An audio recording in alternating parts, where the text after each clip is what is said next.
Alright, this is day 4. I am on the book of Leviticus. Today was kind of a rough day for me. I just got back from work not that long ago, and yeah, I'm worn out. But I want to keep true to this. If I miss a day, then I'm definitely not going to hit my goal. So I'm going to keep going, even when I don't feel like it. Anyways, I hope you guys can hear me okay. I know there was one day where, for whatever reason, these weren't working. So, anyways, yeah, make sure to like the live and subscribe if you're not already subscribed. And yeah, we'll keep going. So, I'm not sure what I'm going to do after this 30 days is up. I'll probably just have discussions on here, but I'll figure it out. Anyways. Alright, if you cannot hear me, just comment in the chat and let me know, okay? Hopefully everyone can hear me okay. Alright, here we go. Book of Leviticus, chapter 1. Now the Lord called Moses and spoke to him from the tabernacle of meeting, saying, Speak to the children of Israel and say to them, When any one of you brings an offering to the Lord, you shall bring your offering of the livestock, of the herd, and of the flock. It is his offering. If his offering is a burnt sacrifice of the herd, let him offer a male without blemish. He shall offer it of his own free will at the door of the tabernacle of meeting before the Lord. Then he shall put his hand on the head of the burnt offering, and it will be accepted on his behalf to make atonement for him. He shall kill the bull before the Lord, and the priest Aaron's sons shall bring the blood and sprinkle the blood all around the altar. Okay, no, stay. All around the altar. Where did I go? There it is. That is by the door of the tabernacle of meeting. And he shall skin the burnt offering and cut it into its pieces. The sons of Aaron, the priest, shall put fire on the altar and lay the wood in the order on the fire. Then the priest Aaron's son shall lay the parts, the head, and the fat in order on the wood that is on the fire upon the altar.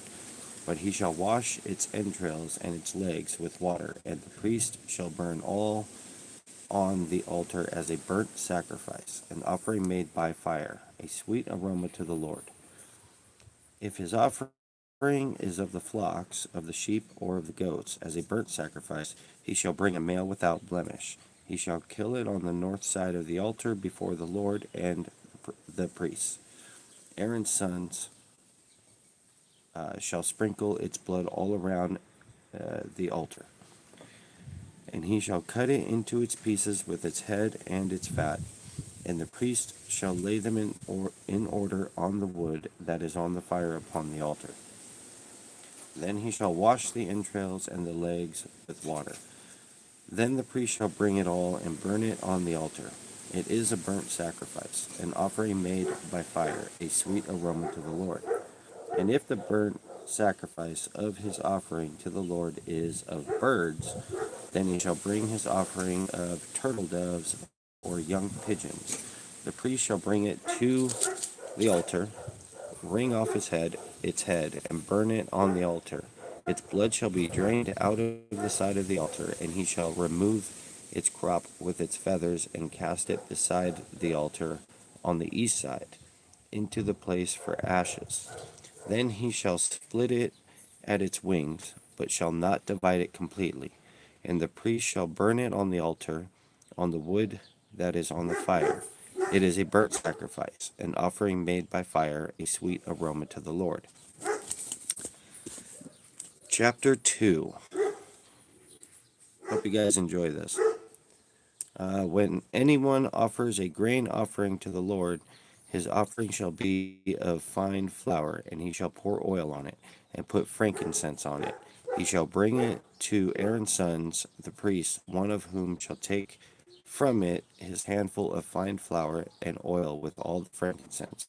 And the priest shall burn it as a memorial on the altar, an offering made by fire, a sweet to the Lord.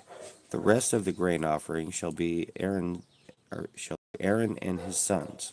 It is most holy of the offering to the Lord made by fire. And if you bring as an offering a grain offering baked in the oven, it shall be unleavened cakes of fine flour mixed with oil, and unleavened wafers anointed with oil. But if your offering is a grain offering in a pan, it shall be a fine flour unleavened mixed with oil. You shall break it in pieces and pour oil on it. It is a grain offering. What's going on? If your offering is a grain offering baked in a covered pan, it shall be made of fine flour with oil.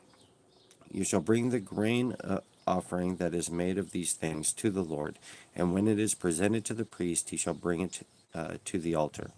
Then the priest shall take from the grain offering a memorial portion and burn it on the altar. It is an offering made by fire, a sweet aroma to the Lord. And what is left of the grain offering shall be Aaron and his sons. It is most holy of the offerings to the Lord made by fire. No grain offering which you bring to the Lord shall be made with leaven, for you shall burn no leaven nor any honey in any offering to the Lord made by fire. As for the offering of the first fruits, you shall offer them to the Lord, but they shall not be burned on the altar for a sweet aroma. And every offering of your grain offering you shall season with salt, and you shall not allow the salt of the covenant of your God to be lacking from your grain offering. With all your offerings you shall offer salt. If you offer a grain offering of your first fruits to the Lord, you shall offer for the grain offering of your first fruits green heads of grain roasted on the fire, grain beaten from the full heads, and you shall put oil on it and lay frankincense on it. It is a grain offering. Then the priest shall burn the memorial portion, part of its beaten grain and part of its oil, with all of the frankincense as an offering made by fire to the Lord. Hey, I appreciate that. Thank you. All right, this is chapter 3. When his offering is a sacrifice of a peace offering, if he offers it of the herd, whether male or female, he shall offer it without blemish before the Lord. And he shall lay his hand on the head of the offering, and kill it at the door of the tabernacle of meeting. And Aaron's sons, the priest, shall sprinkle the blood all around on the altar. Then he shall offer from the sacrifice of the peace offering an offering made by fire to the Lord. The fat that covers the entrails, and all of the fat that is on the entrails, the 2 kidneys, and the fat that is on them by the flanks, and the fatty lobe attached to the liver above the kidneys, he shall remove. And Aaron's son shall burn it on the altar upon the burnt sacrifice, which is on the wood that is on the fire, as an offering made by fire, a sweet aroma to the Lord. If his offerings as a sacrifice of peace offering to the Lord is of the flock, whether male or female, he shall offer it without blemish. If he offers a lamb as his offering, then he shall offer it before the Lord, and he shall lay his hand on the head of his offering, and kill it before the tabernacle of meeting, and Aaron's sons shall sprinkle its blood all around on the altar. Then he shall offer from the sacrifice of the peace offering as an offering made by fire to the Lord, its fat and the whole fat tail, which he shall remove close to the backbone, and the fat that covers the entrails, and all the fat that is on the entrails, the 2 kidneys, and the fat that is on them by the flanks, and the fatty lobe attached to the liver above the kidneys he shall remove. And the priest shall burn them on the altar as food, an offering made by fire to the Lord. And if his offering is a goat, then he shall offer it before the Lord. He shall lay his hand on its head and kill it before the tabernacle of meeting, and the sons of Aaron shall sprinkle its blood all around on the altar. Then he shall offer from it his offering as an offering made by fire to the Lord, the fat that covers the entrails, and all the fat that is on the entrails, the 2 kidneys, and the fat that is on them by the flanks, and the fatty lobe attached to the liver above the kidneys, he shall remove. And the priest shall burn them on the altar as food, an offering made by fire for a sweet aroma. All the fat is the Lord's. This shall be a perpetual statute throughout your generations in all your dwellings. You shall you shall eat neither fat nor blood. Chapter 4.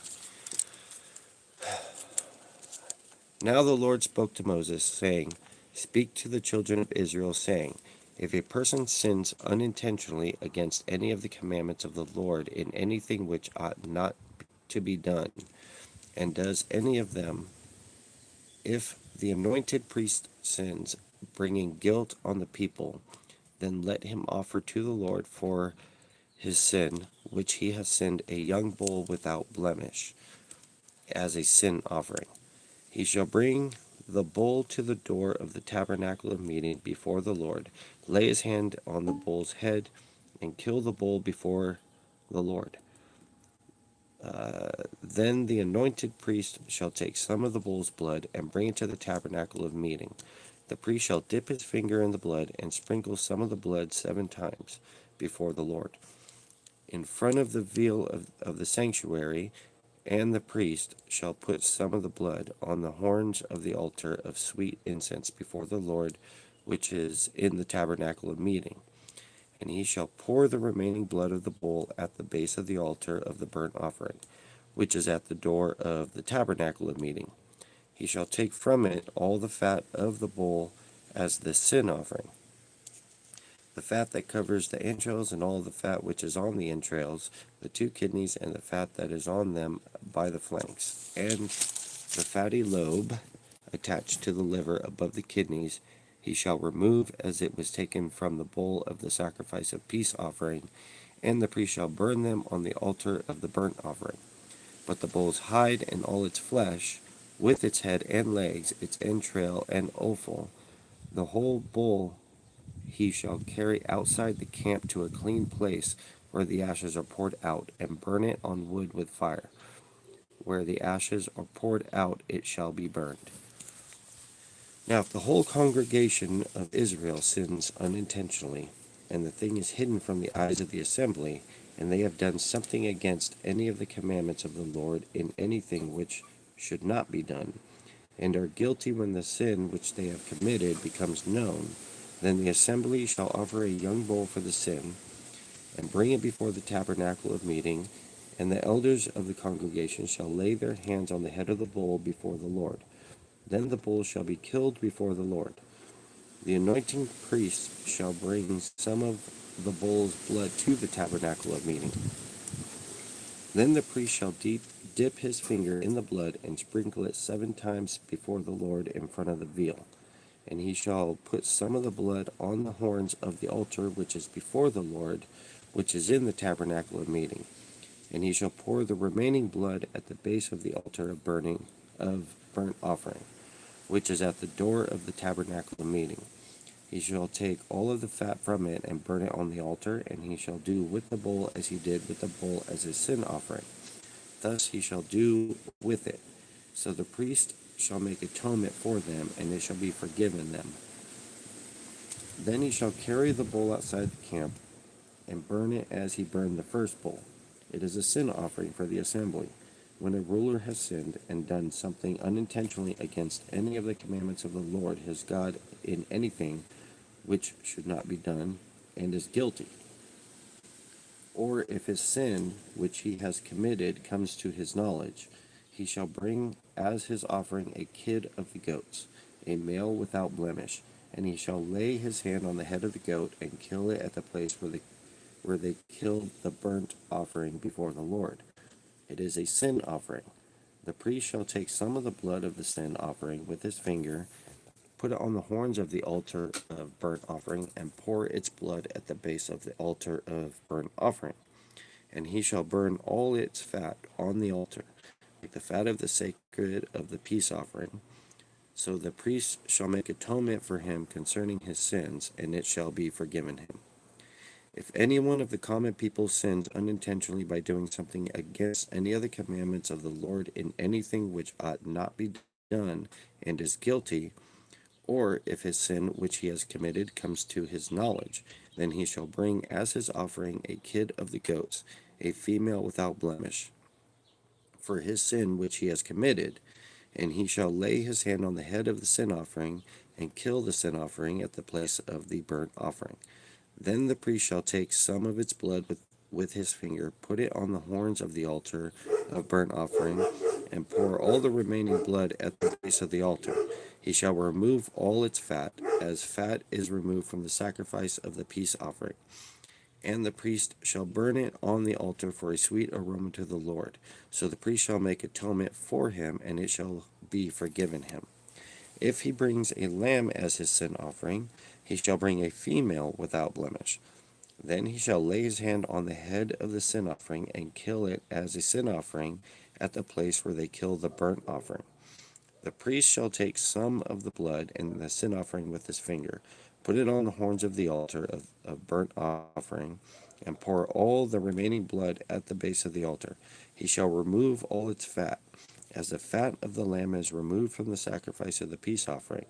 Then the priest shall burn it on the altar, according to the offering made by fire to the Lord. So the priest shall make atonement for his sin that he has committed, and it shall be forgiven him. Wow. Imagine having to do that every day, every time you sin.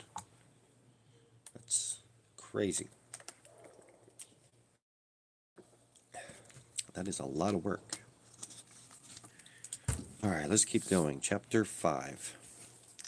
If a person sins in hearing the utterance of an oath and is a witness, whether he has seen or known of the matter, if he does not tell it, he bears guilt. Or if a person touches any unclean thing, whether it is the carcass of an unclean beast, or the carcass of unclean livestock, or the carcass of unclean creeping things, and he is unaware of it, he also shall be unclean and guilty. Or if he touches human uncleanness, whatever uncleanness with which a man may be defiled, and he is unaware of it, when he realizes it, then he shall be guilty. Or if a person swears, speaking thoughtlessly with his lips to do evil or to do good, whatever it is that a man may pronounce by an oath, and he is unaware of it, when he realizes it, then he shall be guilty in any of these matters. And it shall be, when he is guilty in any of these matters, that he shall confess that he has sinned in that thing, and he shall bring his trespass offering to the Lord for his sin which he has committed. A female from the flock, a lamb, or a kid of the goats as a sin offering. So the priest shall make atonement for him concerning his sin. If he is not able to bring a lamb, then he shall bring to the Lord for his trespass which he has committed 2 turtle doves or 2 young pigeons, as a sin offering, and the other as a burnt offering. And he shall bring them to the priest, who shall offer that which is for the sin offering first, and wring off its head from its neck, but shall not divide it completely. Then he shall sprinkle some of the blood of the sin offering on the side of the altar, and the rest of the blood shall be drained out at the base of the altar. It is a sin offering. And he shall offer a second as a burnt offering, according to the prescribed manner. So the priest shall make atonement on his behalf for his sin which he has committed, and it shall be forgiven him. But if he is not able to bring 2 turtle doves or 2 young pigeons, then he who sins shall bring for his offering 1/10 of an ephah of fine flour as a sin offering. He shall put no oil on it, nor shall he put frankincense on it, for it is a sin offering. Then he shall bring it to the priest, and the priest shall take his handful of it as a memorial portion, and burn it on the altar according to the offerings made by fire to the Lord. It is a sin offering. The priest shall make atonement for him for his sin that he has committed in any of these matters, and it shall be forgiven him. The rest shall be the priest's as a grain offering. Then the Lord spoke to Moses, saying, If a person commits a trespass and sins unintentionally in regard to the holy things of the Lord, then he shall bring to the Lord as his trespass offering a ram without blemish from the flocks. with your valuation in shekels of silver according to the shekel of the sanctuary as a trespass offering. And he shall make restitution for the harm that he has done in regard to the holy thing, and shall add 1/5 to it, and give it to the priest. So the priest shall make atonement for him with the ram of the trespass offering, and it shall be forgiven him. If a person sins and commits any of these things which are forbidden to the Lord, done by the commandments of the Lord, though he does not know it, yet he is guilty and shall bear his iniquity. And he shall bring to the priest a ram without blemish from the flock, with your valuation as a trespass offering. So the priest shall make atonement for him regarding his ignorance in which he erred and did not know it, and it shall be forgiven him. It is a trespass offering. He has certainly trespassed against the Lord. Oh, boy.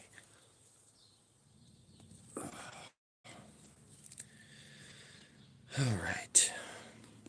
This chapter 6. And the Lord spoke to Moses, saying, If a person sins and commits a trespass against the Lord by lying to his neighbor about what was delivered to him for safekeeping, or about a pledge, or about a robbery, or if he has extorted from his neighbor, or if he has found what was lost and lies concerning it, and swears falsely in any of these things that a man may do in which he sins, then it shall be, because he has sinned and is guilty, that he shall restore what he has stolen, or one thing which he has extorted, or what was delivered to him for safekeeping, or the lost thing which he found, or all that about which he has sworn falsely, he shall restore its full value, add 1/5 more to it, and give it to whomever it belongs. On the day of his trespass offering, and he shall bring his trespass offering to the Lord, a ram without blemish from the flock, with your valuation as a trespass offering to the priest. So the priest shall make atonement for him before the Lord, and he shall be forgiven any one of these things that he may have done in which he trespasses. Then the Lord spoke to Moses, saying, Command Aaron and his sons, saying, This is the law of the burnt offering. The burnt offering shall be on the hearth upon the altar all night until morning, and the fire of the altar shall be kept burning on it. And the priest shall put on his linen garment, and his linen trousers he shall put on his body, and take up the ashes of the burnt offering, which the fire has consumed on the altar, and he shall put them aside the altar. Then he shall take off his garments, put on other garments, and carry the ashes outside the camp to a clean place. And the fire on the altar shall be kept burning on it, shall not be put out, and the priest shall burn wood on it every morning, and lay the burnt offering in order on it. And he shall burn and he shall burn on it the fat of the peace offerings. A fire shall always be burning on the altar, it shall never go out. This is the law of the grain offering. The sons of Aaron shall offer it on the altar before the Lord. He shall take from it his handful of the fine flour of the grain offering, with its oil, and all its frankincense, which is on the grain offering, and shall burn it on the altar for a sweet aroma, as a memorial to the Lord. And the remainder of it Aaron and his son shall eat. With unleavened bread it shall be eaten in a holy place, in the court of the tabernacle of meeting they shall eat it. It shall not be baked with leaven. I have given it as their portion of my offerings made by fire. It is most holy, like the sin offering and the trespass offering. All the males among the children of Aaron may eat it. It shall be a statute forever in your generations concerning the offerings made by fire to the Lord. Everyone who touches them must be holy. And the Lord spoke to Moses, saying, This is the offering of Aaron and his sons, which they shall offer to the Lord, beginning on the day when he is anointed. 1/10 of an ephah of fine flour as a daily grain offering, half of it in the morning and half of it at night. It shall be made in a pan with oil. When it is mixed, you shall bring it in. The baked pieces of the grain offering you shall offer for a sweet aroma to the Lord. The priest from among his sons who is anointed in his place shall offer it. It is a statute forever to the Lord. It shall be wholly burned, for every grain offering for the priest shall be wholly burned. It shall not be eaten. Also the Lord spoke to Moses, saying, Speak to Aaron and to his sons, saying, This is the law of the sin offering. In the place where the burnt offering is killed, the sin offering shall be killed before the Lord. It is the most holy. The priest who offers it for sin shall eat it. In a holy place it shall be eaten, in the court of the tabernacle of meeting. Everyone who touches its flesh must be holy. And when its blood is sprinkled on any garment, you shall wash that on which it was sprinkled in a holy place. But the earthen vessel in which it is boiled shall be broken. And if it is boiled in a bronze pot, it shall be both scoured and rinsed in water. Males among the priests may eat it. It is the most holy. But no sin offering from which any of the blood is brought into the tabernacle of meeting to make atonement in the holy place shall be eaten. It shall be burned in the fire. All right, chapter 7. Likewise, this is the law of the trespass offering. It is most holy. In the place where they kill the burnt offering, they shall kill the trespass offering, and its blood he shall sprinkle all around on the altar, and he shall offer from it all its fat, the fat tail and the fat that covers the entrails, the 2 kidneys and the fat that is on them by the flanks, and the fatty lobe attached to the liver above the kidneys he shall remove. And the priest shall burn them on the altar as an offering made by fire to the Lord. It is a trespass offering. Every male among the priests may eat it. It shall be eaten in a holy place. It is most holy. The trespass offering is like the sin offering. There is one law for them both. The priest who makes atonement with it shall have it. And the priest who offers anyone's burnt offering, that priest shall have for himself the skin of the burnt offering, which he has offered. Also, every grain offering that is baked in the oven, and all that is prepared in the covered pan or in a pan, shall be the priest's who offer it. Every grain offering, whether mixed with oil or dry, shall belong to all the sons of Aaron, to one as much as the other. This is the law of the sacrifice of peace offerings, which he shall offer to the Lord. If he offers it for a thanksgiving, then he shall offer with the sacrifice of thanksgiving unleavened cakes mixed with oil, unleavened wafers anointed with oil, or cakes, or blended flour mixed with oil. Besides the cakes as his offering, he shall offer leavened bread with the sacrifice of thanksgiving of his peace offering, and from it he shall offer 1 cake from each offering as a heave offering to the Lord. It shall belong to the priest who sprinkles the blood of the peace offering. The flesh of the sacrifice of his peace offering for thanksgiving shall be eaten the same day it is offered. He shall not leave any of it until morning. But if the sacrifice of his offering is a vow or a voluntary offering, it shall be eaten the same day that he offers his sacrifice. But on the next day, the remainder of it also may be eaten. The remainder of the flesh of the sacrifice on the 3rd day must be burned with fire. And if any of the flesh of the sacrifice of his peace offering is eaten at all on the 3rd day, it shall not be accepted, nor shall it be imputed to him. It shall be an abomination to him who offers it, and the person who eats of it shall bear guilt. The flesh that touches any unclean thing shall not be eaten. It shall be burned with fire. And as for the clean flesh, all who are clean may eat of it. But the person who eats the flesh of the sacrifice of the peace offering that belongs to the Lord, while he is unclean, the person shall be cut off from his people. Moreover, the person who touches any unclean thing, such as a human uncleanness, an unclean animal, or any abominable unclean thing, and who eats the flesh of the sacrifice of the peace offering that belongs to the Lord, that person shall be cut off from his people. And the Lord spoke to Moses, saying, Speak to the children of Israel, saying, You shall not eat any fat of ox or sheep or goat, and the fat of an animal that dies naturally, and the fat of that what is torn by wild beasts may be used in any other way, but you shall by no means eat it. For whoever eats the fat of the animal of which men offer an offering made by fire to the Lord, the person who eats it shall be cut off from his people. Moreover, you shall not eat blood in any of your dwellings, whether of bird or beast, whether or whoever eats any blood, that person shall be cut off from his people.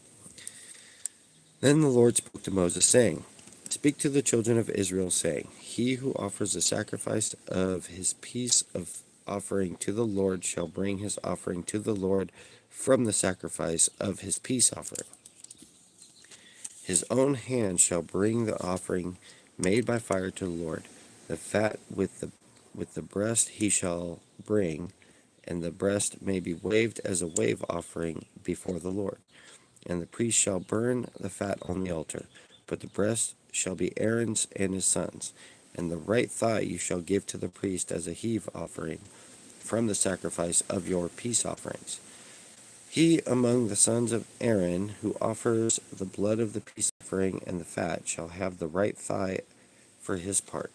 For the breast of the wave offering and the thigh of the heave offering I have taken from the children of Israel from the sacrifices of their peace offering, and I have given them to Aaron the priest and to his son from the children of Israel by the statute forever. This is the consecrated portion for Aaron and his sons, from the offering made by fire to the Lord on the day when Moses presented them to minister to the Lord as priests. The Lord commanded this to be given to them by the children of Israel on the day that he anointed them, by a statute forever throughout their generations.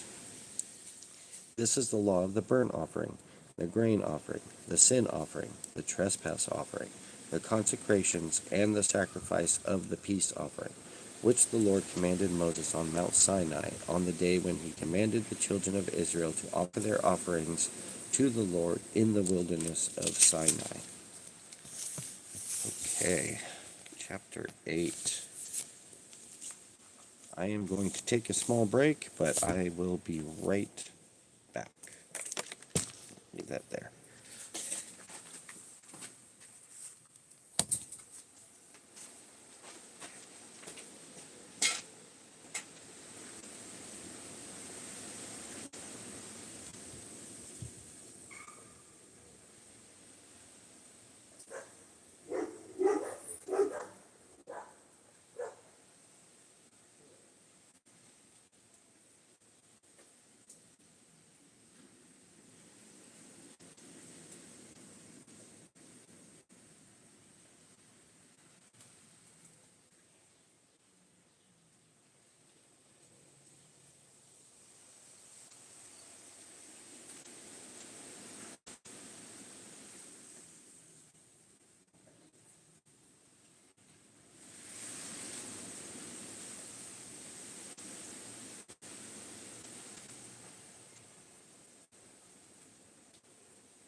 All right. Yeah, so this is the real thing that happens when you start reading the Bible. You have life. Life happens, you know. Um, there are things that do take you away that you have to deal with. But as long as you stay dedicated and true to it, you can definitely get through it. So, anyways, all right. Where am I at? Chapter 8. Okay, let's go.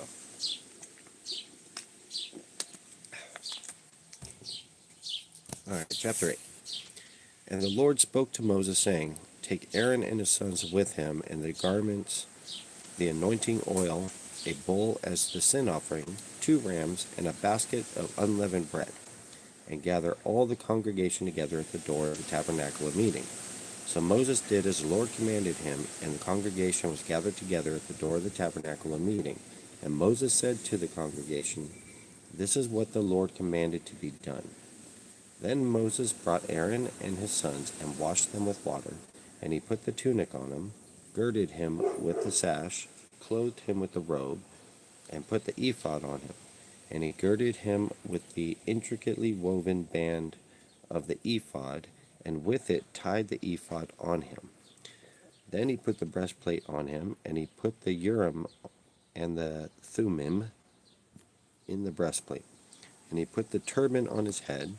Also on the turban, on its front, he put the golden plate, the holy crown, as the Lord has commanded Moses. Also Moses took the anointing oil and anointed the tabernacle and all that was in it, and consecrated them. He sprinkled some of it on the altar 7 times. He anointed the altar and all the utensils, and the laver and its base, to consecrate them. And he poured some of the anointing oil on Aaron's head and anointed him to consecrate him. Then Moses brought Aaron's sons and put tunics on them, girded them with sashes, and put hats on them, as the Lord had commanded Moses. And he brought the bull of the sin offering. Then Aaron and his sons laid their hands on the head of the bull of the sin offering, and Moses killed it. Then he took the blood and put some on the horns of the altar all around with his finger, and purified the altar. And he poured the blood at the base of the altar and consecrated it to make atonement for it.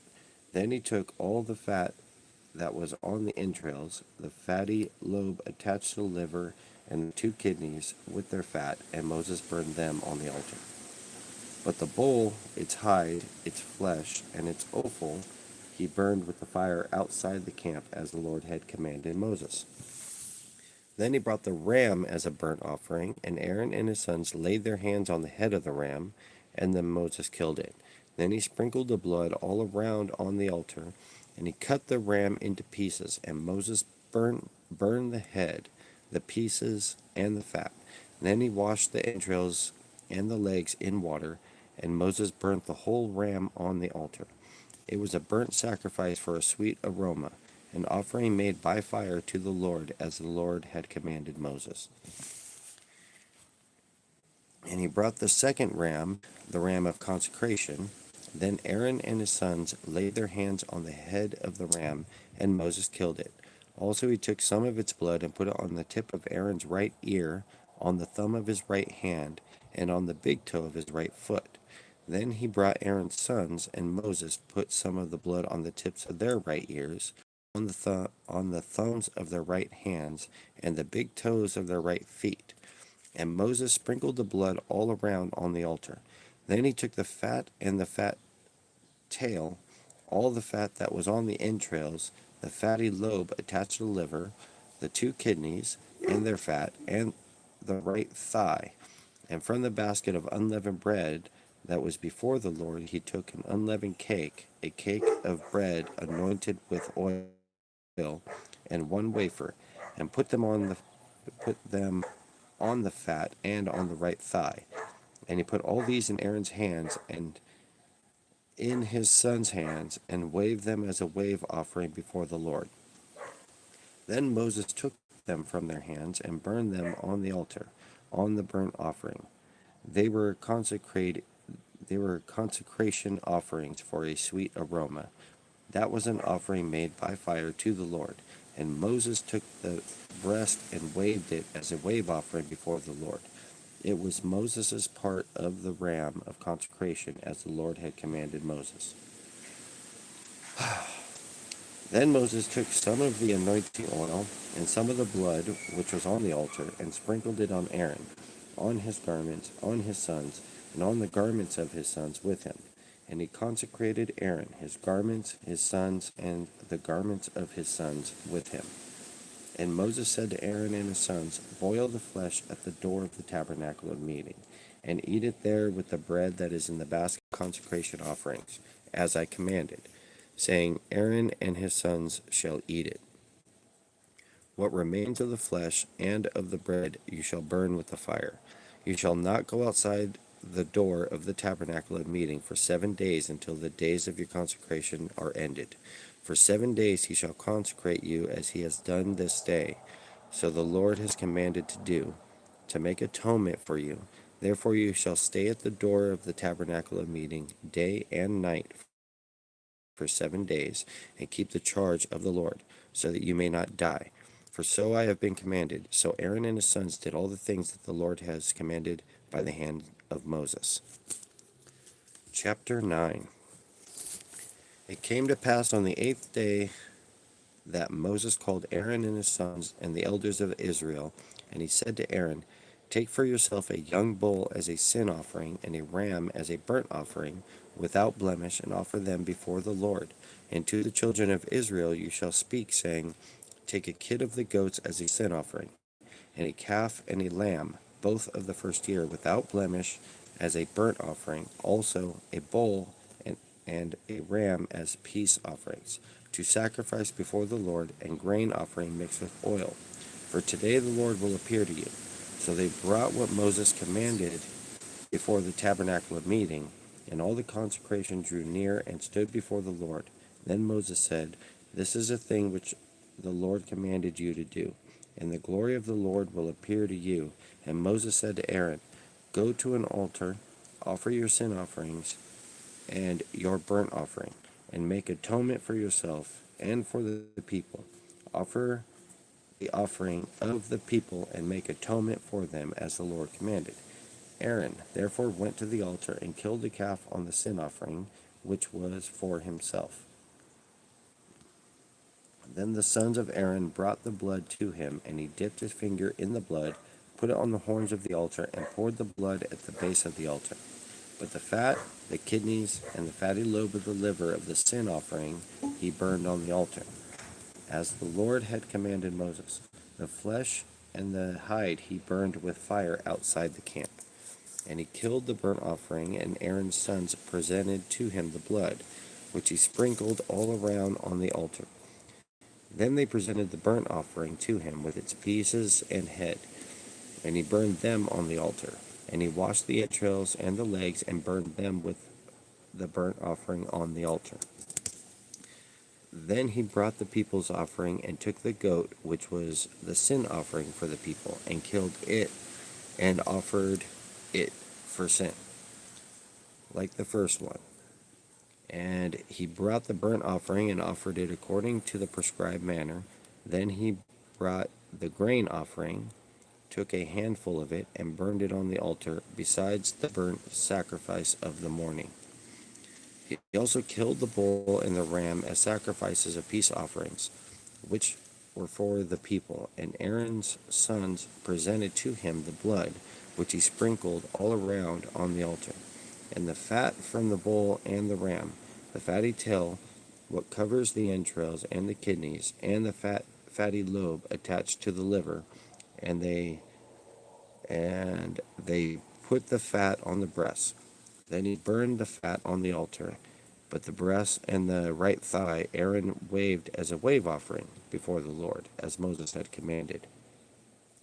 Then Aaron lifted his hand toward the people, blessed them, and came down from offering the sin offering, the burnt offering, and peace offerings.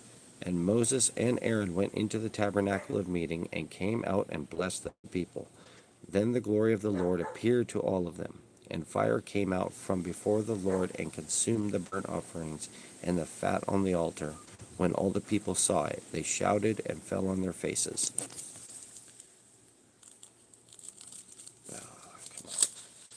Okay. Then Nadab and Abihu, the sons of Aaron, each took his censer and put fire in it, put incense on it, and offered profane fire before the Lord, which he had not commanded them. So fire went out from the Lord and devoured them, and they died before the Lord. And Moses said to Aaron, "This is what the Lord spoke, saying, by those who come near me I must be regarded as holy, and before all the people I must be glorified." Aaron held his peace. Then Moses called Mishael and Elzaphan, the sons of Uzziel, the uncle of Aaron, and said to them, "Come near, carry your brethren from before the sanctuary out of the camp." So they went near and carried them by their tunics out of the camp, as Moses had said. And Moses said to Aaron and to Eleazar and Ithamar, his sons, "Do not uncover your heads nor tear your clothes, lest you die." And wrath came upon all the people. But let your brethren, the whole house of Israel, bewail the burning which the Lord has kindled. You shall not go out from the door of the tabernacle of meeting, lest you die. For the anointing oil of the Lord is upon you. And they did according to the word of Moses. Then the Lord spoke to Aaron, saying, "Do not drink wine or intoxicating drink, you nor your sons with you, when you go into the tabernacle of meeting, lest you die. It shall be a statute forever throughout your generations, that you may distinguish between holy and unholy, and between unclean and clean, and that you may teach the children of Israel all the statutes which the Lord has spoken to them by the hand of Moses." And Moses spoke to Aaron and to Eleazar and Ithamar, his sons who were left, "Take the grain offering that remains of the offerings made by fire to the Lord, and eat it without leaven besides the altar, for it is most holy. You shall eat it in your holy place, because it is your due and your son's due of the sacrifices made by fire to the Lord. For so I have commanded. The breast of the wave offering and the thigh of the heave offering you shall eat in a clean place, you, your sons, and your daughters with you, for they are all your due and for they are your due and your sons' due, which are given from the sacrifices of peace offerings of the children of Israel. The thigh of the heave offering and the breast of the wave offering they shall bring with the offerings of fat made by fire, to offer as a wave offering before the Lord, and it shall be yours and your sons with you, by a statute forever, as the Lord has commanded. Then Moses made careful inquiry about the goat of the sin offering, and there it was, burned up. And he was angry with Eleazar and Ithamar, the sons of Aaron, who were left, saying, "Why have you not eaten the sin offering in a holy place, since it is most holy, and God has given it to you to bear the guilt of the congregation, to make atonement for them before the Lord? See, its blood was not brought inside the holy place. Indeed, you should have eaten it in a holy place, as I commanded." And Aaron said to Moses, "Look, this day they have offered their sin offering and their burnt offering before the Lord, and such things have befallen me. If I had eaten the sin offering today, would it have been accepted in the sight of the Lord?" So when Moses heard that, he was content. All right, we are on chapter 11. Now the Lord spoke to Moses and Aaron, saying to them, "Speak to the children of Israel, saying, These are the animals which you may eat among all the animals that are on the earth. Among the animals, whatever divides the hoof, having cloven hoofs, and chewing the cud, that you may eat. Nevertheless, these you shall not eat among those that chew the cud, or those that have cloven hooves. The camel, because it chews the cud, but does not have cloven hooves, is unclean to you. The rock hyrax, because it chews the cud but does not have cloven hooves, is unclean for you. The hare, because it chews the cud but does not have cloven hooves, is unclean to you. And the swine, though it divides the hoof, having cloven hooves, yet does not chew the cud, is unclean to you. Their flesh you shall not eat, and their carcasses you shall not touch. They are unclean to you. These you may eat of all that are in the water. Whatever in the water has fins and scales, whether in seas or in the rivers, that you may eat.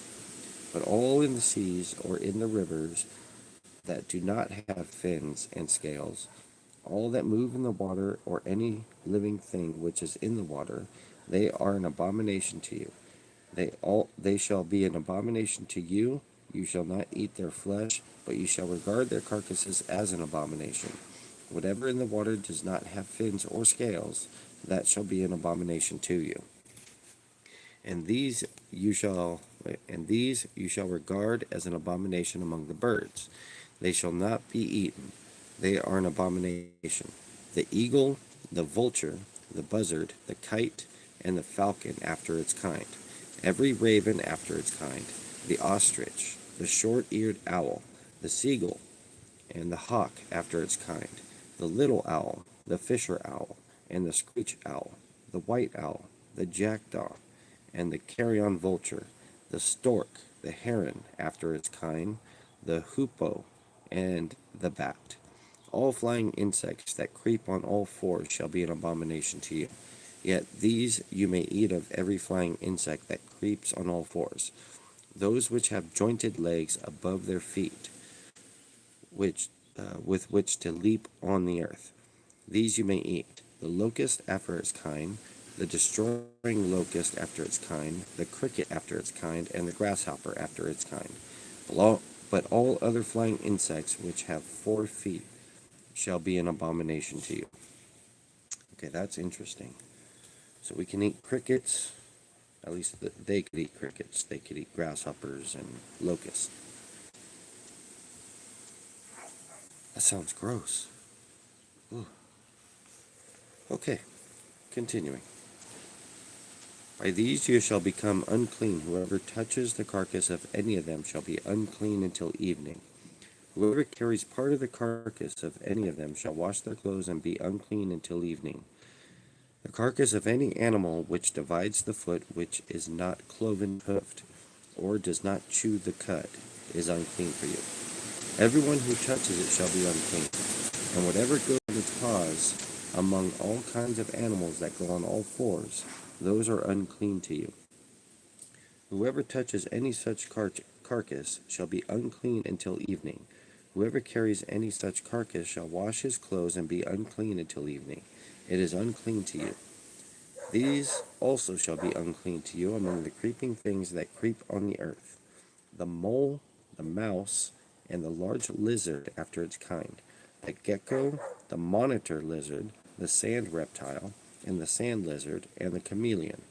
These are unclean to you among all that creep. Whoever touches them when they are dead shall be unclean until evening. Anything on which any of them falls when they are dead shall be unclean, whether it is any item of wood or clothing or skin or sack. Whatever item it is in which any work is done, it must be put in water, and it shall be unclean until evening.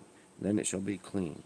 Any earthen vessel into which any of them falls, you shall break, and whatever is in it shall be unclean. In such a vessel, any edible food upon which water fails becomes unclean, and any drink that may be drunk from it becomes unclean. And everything on which a part of any such carcass shall fall be unclean. Whether it is an oven or cooking stove, it shall be broken down, for they are unclean, and shall be unclean to you. Nevertheless, a spring of a cistern, in which there is plenty of water, shall be clean. But whatever touches any carcass becomes unclean. And if a part of any carcass falls on the planting seed which is to be sown, it remains clean. But if the water is put on the seed, and if a part of any such carcass falls on it, it becomes unclean to you. And if any animal which you may eat dies, he who touches its carcass shall be unclean until evening. He who eats of its carcass shall wash his clothes and be unclean until evening. He also who carries its carcass shall wash his clothes and be unclean until evening. And every creeping thing that creeps on the earth shall be an abomination. It shall not be eaten. Whatever crawls on its belly, whatever goes on all fours, or whatever has many feet among all creeping things that creep on the earth, these you shall not eat, for they are an abomination. You shall not make yourselves abominable with any creeping thing that creeps, nor shall you make yourselves unclean with them, lest you be defiled by them. For I am the Lord your God. You shall therefore consecrate yourselves, and you shall be holy, for I am holy. Neither shall you defile yourselves with any creeping thing that creeps on the earth, for I am the Lord who brings you up out of the land of Egypt to be your God. You shall therefore be holy, for I am holy. This is the law of the animals and the birds and every living creature that moves in the waters, and of every creature that creeps on the earth, to distinguish between the unclean and the clean, and between the animals that may be eaten and the animals that may not be eaten. All right, we are on we are on chapter 12. Then the Lord spoke to Moses, saying, Speak to the children of Israel, saying, If a woman has conceived and borne a male child, and she shall be unclean 7 days, as in the days of her customary impurity she shall be unclean. And on the 8th day the flesh of his foreskin shall be circumcised. She shall then continue in the blood of her purification 33 days. She shall not touch any hallowed thing, nor come into sanctuary until the days of her purification are fulfilled. But if she bears a female child, then she shall be unclean 2 weeks, as in her customary impurity, and she shall continue the blood of her purification 66 days. When the days of her purification are fulfilled, whether for a son or a daughter, she shall bring to the priest a lamb of the first year as a burnt offering, and a young pigeon or a turtle dove as a sin offering, to the door of the tabernacle of the meeting. Then he shall offer it before the Lord and make atonement for her, and she shall be clean from the flow of her blood. This is the law for her who has borne a male or a female. And if she is not able to bring a lamb, then she may bring 2 turtle doves or 2 young pigeons, one as a burnt offering and the other as a sin offering. So the priest shall make atonement for her, and she will be clean. All right.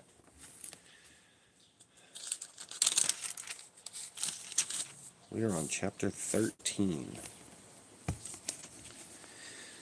And the Lord spoke to Moses and Aaron, saying, When a man has on the skin of his body a swelling, a scab, or a bright spot, and it becomes on the skin of his body like a leprous sore, then he shall be brought to Aaron the priest, or to no one of his sons the priest. The priest shall examine the sore on the skin of the body, and if the hair on the sore has turned white, and the sore appears to be deeper than the skin of his body, it is a leprous sore. Then the priest shall examine him and pronounce him unclean. But if the bright spot is white on the skin of the body and does not appear to be deeper than the skin, and its hair has not turned white, then the priest shall isolate the one who has the sore 7 days. And the priest shall examine him on the 7th day, and indeed if the sore appears to be as it was, and the sore has not spread on the skin, then the priest shall isolate him another 7 days.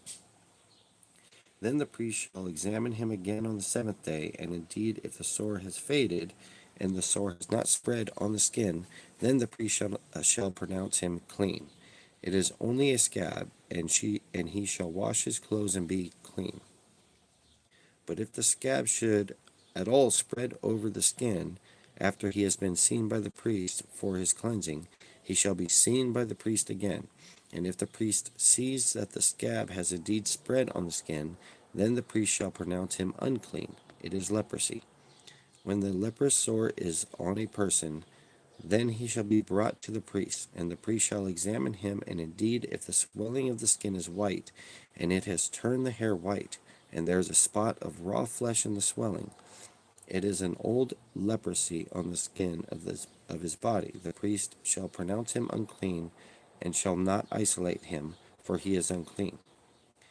And if leprosy breaks out all over the skin, and the leprosy covers all the skin of the one who has the sore, from his head to his foot, wherever the priest looks, then the priest shall consider, and indeed, if the leprosy has covered all his body, he shall pronounce him clean who has the sore. It has all turned white, but he is clean. But when raw flesh appears on him, he shall be unclean, and the priest shall examine the raw flesh and pronounce him to be unclean. For the raw flesh is unclean, it is leprosy. Or if the raw flesh changes and turns white again, he shall come to the priest, and the priest shall examine him, and indeed if the sore has turned white, then the priest shall pronounce him clean who has the sore. He is clean. If the body develops a boil in the skin and it is healed, and in the place of the boil there becomes a white swelling or a bright spot, reddish white, then it shall be shown to the priest.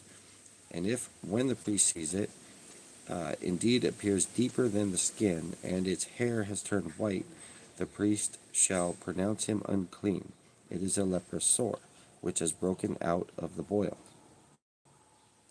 But if the priest examines it, and indeed there are no white hairs in it, and it is not deeper than the skin, but has faded, then the priest should isolate him for 7 days. And if it should at all spread over the skin, then the priest shall pronounce him unclean. It is a leprous sore. But if the bright spot stays in one place and has not spread, it is a scar of the boil, and the priest shall pronounce him clean. Or if the body receives a burn on its skin by fire, and the raw flesh of the burn becomes a bright spot, reddish white or white, then the priest shall examine it. Indeed, if the hair of the bright spot has turned white, and it appears deeper than the skin, it is leprosy broken out of the burn. Therefore the priest shall pronounce him unclean. It is a leprous sore. But if the priest examines it, and indeed there are no white hairs in the bright spot, and it is not deeper than the skin, but hath faded, then the priest shall isolate him 7 days, and the priest shall examine him on the 7th day. If it has at all spread over the skin, then the priest shall pronounce him unclean. It is a leprous sore. But if the bright spot stays in one place and has not spread on the skin, but is faded, it is a swelling from the burn. The priest shall pronounce him clean, for it is the scar from the burn. If a man or woman has a sore on the head or the beard, then the priest shall examine the sore, and indeed it appears deeper than the skin, and there is in it thin yellow hair, then the priest shall pronounce him unclean. It is a scaly leprosy of the head or beard. But if the priest examines a scaly sore, and indeed it does not appear deeper than the skin, and there is no black hair in it, then the priest shall isolate the one who has a scale 7 days. And the 7th day the priest shall examine the sore, and indeed if the scale has not spread, and there is no yellow hair in it, and the scale does not appear deeper than the skin, he shall shave himself.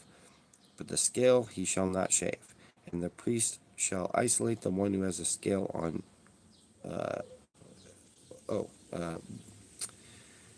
and the priest shall isolate the one who has the scale another 7 days.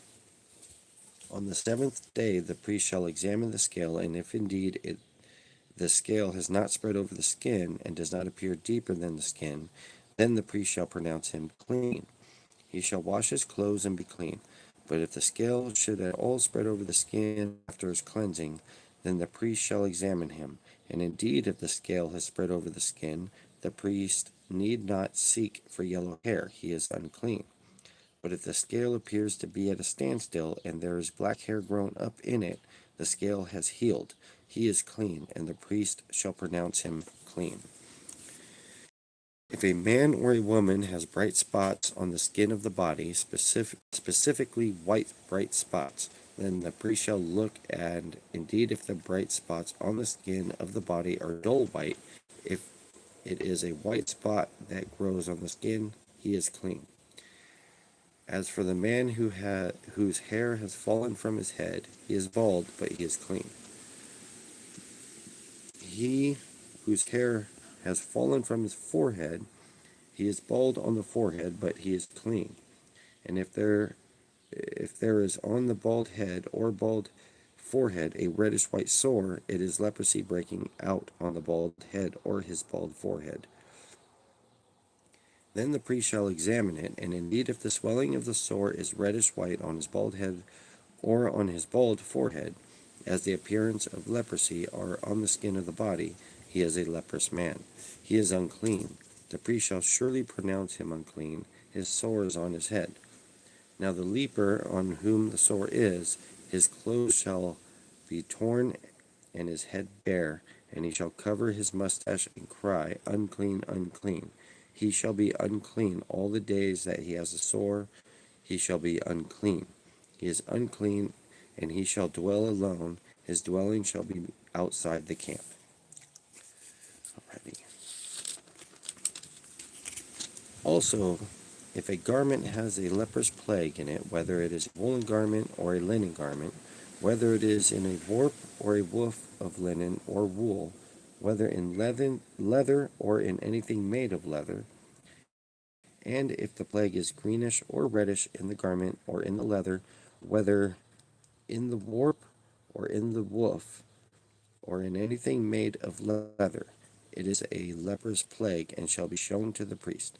The priest shall examine the plague and isolate that which has the plague 7 days. And he shall examine the plague on the 7th day. If the plague has spread in the garment, either in the warp or in the woof, in the leather or in anything made of leather, the plague is an active leprosy. It is unclean. He shall therefore burn the garment in which the plague, whether warp or woof, in wool or in linen, or anything of leather, for it is an active leprosy. The garment shall be burned in the fire. But if the priest examines it, and indeed the plague has not spread in the garment, either in the warp or in the woof, or in anything made of leather, then the priest shall command that they wash the thing in which is the plague, and he shall isolate it another 7 days. Then the priest shall examine the plague after it has been washed, and indeed if the plague has not changed its color, though the plague has not spread, it is unclean, and you shall burn it in the fire. It continues eating away, whether the damage is outside or inside. If the priest examines it, and indeed the plague has faded after washing it, and then he shall tear it out of the garment, whether out of the warp, or out of the woof, or out of the leather. But if it appears again in the garment, either in the warp or the woof, or in anything made of leather, it is a spreading plague. You shall burn it with fire that in which I lost my place. But if it appears again in the garment, either in the warp or the woof, or in anything made of leather, it is a spreading plague. You shall burn with fire that in which is the plague. And if you wash the garment, either warp or woof, or whatever is made of leather, if the plague has disappeared from it, then it shall be washed a second time, and shall be clean. This is the law of the leprous plague in a garment of wool or linen, either in the warp or woof, or in anything made of leather, to pronounce it clean or to pronounce it unclean. Oh boy, that was fun.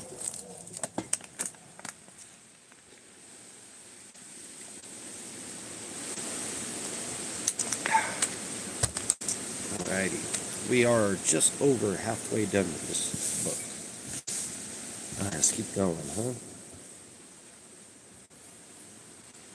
Chapter 14. Oh my gosh. Okay. Then the Lord spoke to Moses, saying, This shall be the law of the leper for the day of his cleansing. He shall be brought to the priest, and the priest shall go out of the camp, and the priest shall examine him, and indeed, if the leprosy is healed in the leper, then the priest shall command to take for him who is to be cleansed 2 living and clean birds, cedar wood, scarlet, and hyssop. And the priest shall command the that one of the birds be killed in an earthen vessel over running water. As for the living bird, he shall take it, the cedar wood, and the scarlet, and the hyssop, and dip them and the living bird in the blood of the bird that was killed over the running water. And he shall sprinkle it 7 times on him who is to be cleansed from the leprosy, and shall pronounce him clean, and shall let the living bird loose in the open field. He who is to be cleansed shall wash his clothes, shave off all his hair, and wash himself in water, that he may be clean. After that he shall come into the camp, and shall stay outside his tent 7 days. But on the 7th day he shall shave all the hair off of his head, and his beard, and his eyebrows. All his hair shall be shaved off. He shall wash his clothes, and wash his body in water, and he shall be clean. And on the 8th day he shall take 2 more lambs without blemish, 1 ewe lamb on the 1st year without blemish, 3/10 of an ephah of fine flour mixed with oil as a grain offering, and 1 log of oil. Then the priest who makes him clean shall present the man who is to be made clean and those things before the Lord at the door of the tabernacle of meeting. And the priest shall take 1 male lamb and offer it as a trespass offering, and the log of oil, and wave them as a wave offering before the Lord. Then he shall kill the lamb in the place where he kills the sin offering and the burnt offering in a holy place, for as the sin offering is the priest's, so is the trespass offering. It is most holy. The priest shall take some of the blood of the trespass offering, and the priest shall put it on the tip of the right ear of him who is to be cleansed, on the thumb of his right hand, and on the big toe of his right foot. And the priest shall take some of the log of oil, and pour it into the palm of his own left hand. Then the priest shall dip his right finger in the oil that is in his left hand, and shall sprinkle some of the oil with his finger 7 times before the Lord. And the rest of the oil in his hand, the priest shall put some of the tip of the right ear of him who is to be cleansed, on the thumb of his right hand, and on the big toe of his right foot. On the blood of the trespass offering, the rest of the oil that is in the priest's hand, he shall put on the head of him who is to be cleansed. So the priest shall make atonement for him before the Lord. Then the priest shall offer the sin offering, and make atonement for him who is to be cleansed from the uncleanness. Afterward he shall kill the burnt offering, and the priest shall offer the burnt offering and the grain offering on the altar. So the priest shall make atonement for him, and he shall be clean. But if he is poor and cannot afford it, then he shall take 1 male lamb as a trespass offering to be waved, to make atonement for him, 1/10 of an ephah of fine flour mixed with oil as a grain offering, a log of oil, and 2 turtle doves or 2 young pigeons, such as he is able to afford. One shall be a sin offering, and the other a burnt offering. He shall bring them together, or he shall bring them to the priest on the 8th day for his cleansing, to the door of the tabernacle of meeting, before the Lord. And the priest shall take the lamb of the trespass offering and the log of oil, and the priest shall wave them as a wave offering before the Lord. Then he shall kill the lamb of the trespass offering, and the priest shall take some of the blood of the trespass offering, and put it on the tip of the right ear of him who is to be cleansed, on the thumb of his right hand, and on the big toe to his right foot. And the priest shall pour some of the oil into the palm of his own left hand. Then the priest shall sprinkle with his right finger some of the oil that is in his left hand 7 times before the Lord. And the priest shall put some of the oil that is in his hand on the tip of the right ear of him who is to be cleansed, on the thumb of the right hand, and on the big toe of his right foot, on the place of the blood of the trespass offering. The rest of the oil that is in the priest's hand he shall put on the head of him who is to be cleansed, to make atonement for him before the Lord. And he shall offer 1 of the turtle doves and young pigeons, such as he can afford, such as he is able to afford, the one as a sin offering, and the other as a burnt offering, with a grain offering. So the priest shall make atonement for him who is to be cleansed before the Lord. This is the law for one who had a leper sore, who cannot afford the usual cleansing. And the Lord spoke to Moses and Aaron, saying, When you have come into the land of Canaan, which I have given you as a possession, and I put the leper's plague in a house in the land of your possession, and he who owns the house comes and tells the priest, saying, It seems to me that there is some plague in the house, then the priest shall command that they empty the house before the priest goes into it to examine the plague, that all that is in the house may not be made unclean. And afterward the priest shall go in to examine the house, and he shall examine the plague. And indeed, if the plague is on the walls of the house, which ingrained streaks, greenish or reddish, which appear to be deep in the wall, then the priest shall go out of the house to the door of the house and shut up the house 7 days. And the priest shall come again on the seventh day and look. And indeed, if the plague has spread on the walls of the house, then the priest shall command that they take away the stones in which is the plague, and they shall cast him into an unclean place outside of the city. He shall cause the house to be scraped inside and all around, and the dust that they scrape off they shall pour out in an unclean place outside the city. Then they shall take other stones and put them in the place of those stones, and he shall take other mortar and plaster the house. Now if the plague comes back and breaks out in the house, or after he has taken away the stones, after he has scraped the house, and after it is plastered, then the priest shall come and look, and indeed, if the plague has spread in the house, it is an active leprosy in the house, it is unclean, and they shall break down the house, its stones, its timber, and all the plaster of the house, and he shall carry them outside the city to an unclean place. Moreover, he who goes into the house at all while it is shut up shall be unclean until evening. And he who lies down in the house shall wash his clothes, and he who eats in the house shall wash his clothes. But the priest comes in and examines it, and indeed the plague has not spread in the house after the house was plastered. Then the priest shall pronounce the house clean, because the plague is healed. And he shall take to cleanse the house 2 birds, cedar wood, scarlet, and a hyssop. Then he shall kill one of the birds in an earthen vessel over running water. And he shall take the cedar wood, the hyssop, and the scarlet, and the living bird, and dip them in the blood of the slain bird, and in the running water, and sprinkle the house 7 times. And he shall cleanse the house with the blood of the bird, and the running water, and the living bird, with the cedar wood, the hyssop, and the scarlet. Then he shall let the living bird loose outside the city in the open field, and make atonement for the house, and it shall be clean. This is the law for any leper sore and scale, for the leprosy of a garment and a house, for a swelling and a scab, and a bright spot, to teach when it is unclean and when it is clean. This is the law of leprosy.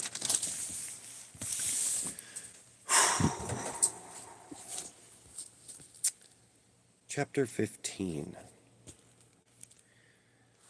It gets better and better. Okay. And the Lord spoke to Moses and Aaron, saying, Speak to the children of Israel and say to them, When any man has a discharge from his body, his discharge is unclean. And this shall be his uncleanness in regard to his discharge, whether his body runs with his discharge, or his body is stopped up by his discharge, it is the uncleanness. Every bed is unclean on which he who has the discharge lies, and everything on which he sits shall be unclean. And whoever touches his bed shall wash his clothes and bathe in water, and be unclean until evening. He who sits on anything on which he who has the discharge sat shall wash his clothes and bathe in water, and be unclean until evening. And he who touches the body of him who has the discharge shall wash his clothes and bathe in water, and be unclean until evening. If he who has the discharge spits on him who is clean, then he shall wash his clothes and bathe in water, and be unclean until evening. Any saddle on which he who has the discharge rides shall be unclean. Whoever touches anything that was under him shall be unclean until evening. He who carries any of those things shall wash their clothes and bathe in water and be unclean until evening. And whomever the one who has the discharge touches and has not rinsed his hands in water, he shall wash his clothes and bathe in water and be unclean until evening. The vessel of earth that he who has the discharge touches shall be broken, and every vessel of wood shall be rinsed in water.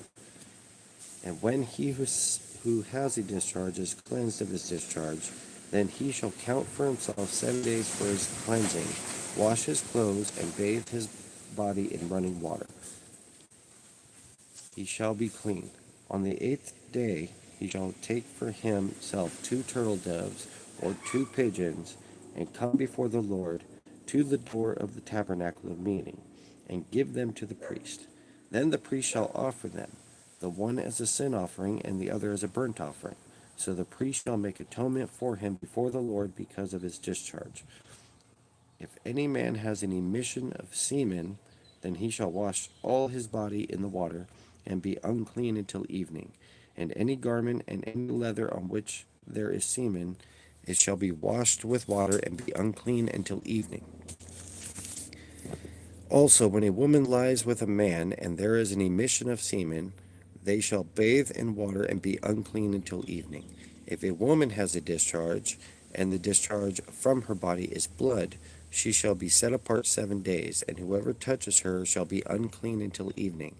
Everything that she lies on during her impurity shall be unclean, clothes and bathe in water, and be unclean until evening. And whoever touches anything, wow, whoever touches, oh wait, I made me lose.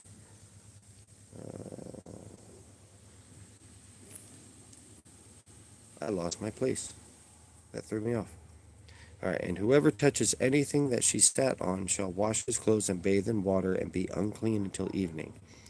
If anything is on her bed or anything on which she sits, when he touches it, he shall be unclean until evening. And if any man lies with her at all, so that her impurity is on him, he shall be unclean 7 days, and every bed on which he lies shall be unclean. If a woman has a discharge of blood for many days other than at the time of her customary impurity, or if it runs beyond her usual time of impurity, all the days of her unclean discharge shall be as the days of her customary impurity. She shall be unclean. Every bed on which she lies all the days of her discharge shall be to her as the bed of her impurity, and whatever she sits on shall be unclean, the uncleanness of her impurity. Whoever touches those things shall be unclean. He shall wash his clothes and bathe in water and be unclean until evening. But if she is cleansed of her discharge, then she shall count for herself 7 days, and after that she shall be clean. And on the 8th day she shall take for herself 2 turtle doves or 2 young pigeons, and bring them to the priest to the door of the tabernacle of meeting. Then the priest shall offer the one as a sin offering and the other as a burnt offering. And the priest shall make atonement for her because of the Lord for the discharge of her uncleanness. Aye, aye. Thus you shall separate the children of Israel from their uncleanness, lest they die in their uncleanness when they defile my tabernacle that is among them. This is the law for one who has a discharge, and for him who emits semen and is unclean thereby, and for her who is indisposed because of her customary impurity, and for one who has a discharge, either man or woman, and for him who lies with her who is unclean. Okay.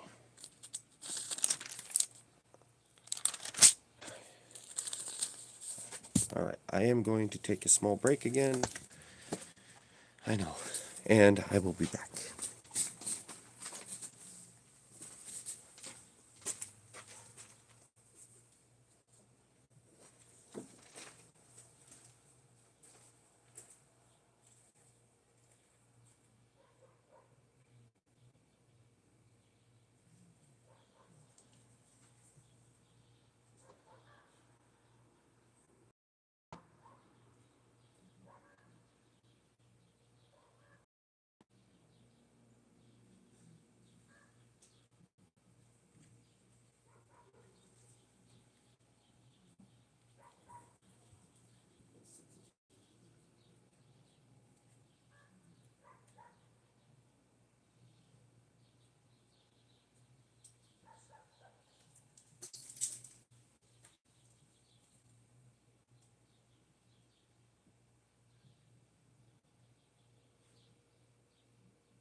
Okie dokie. I'm back.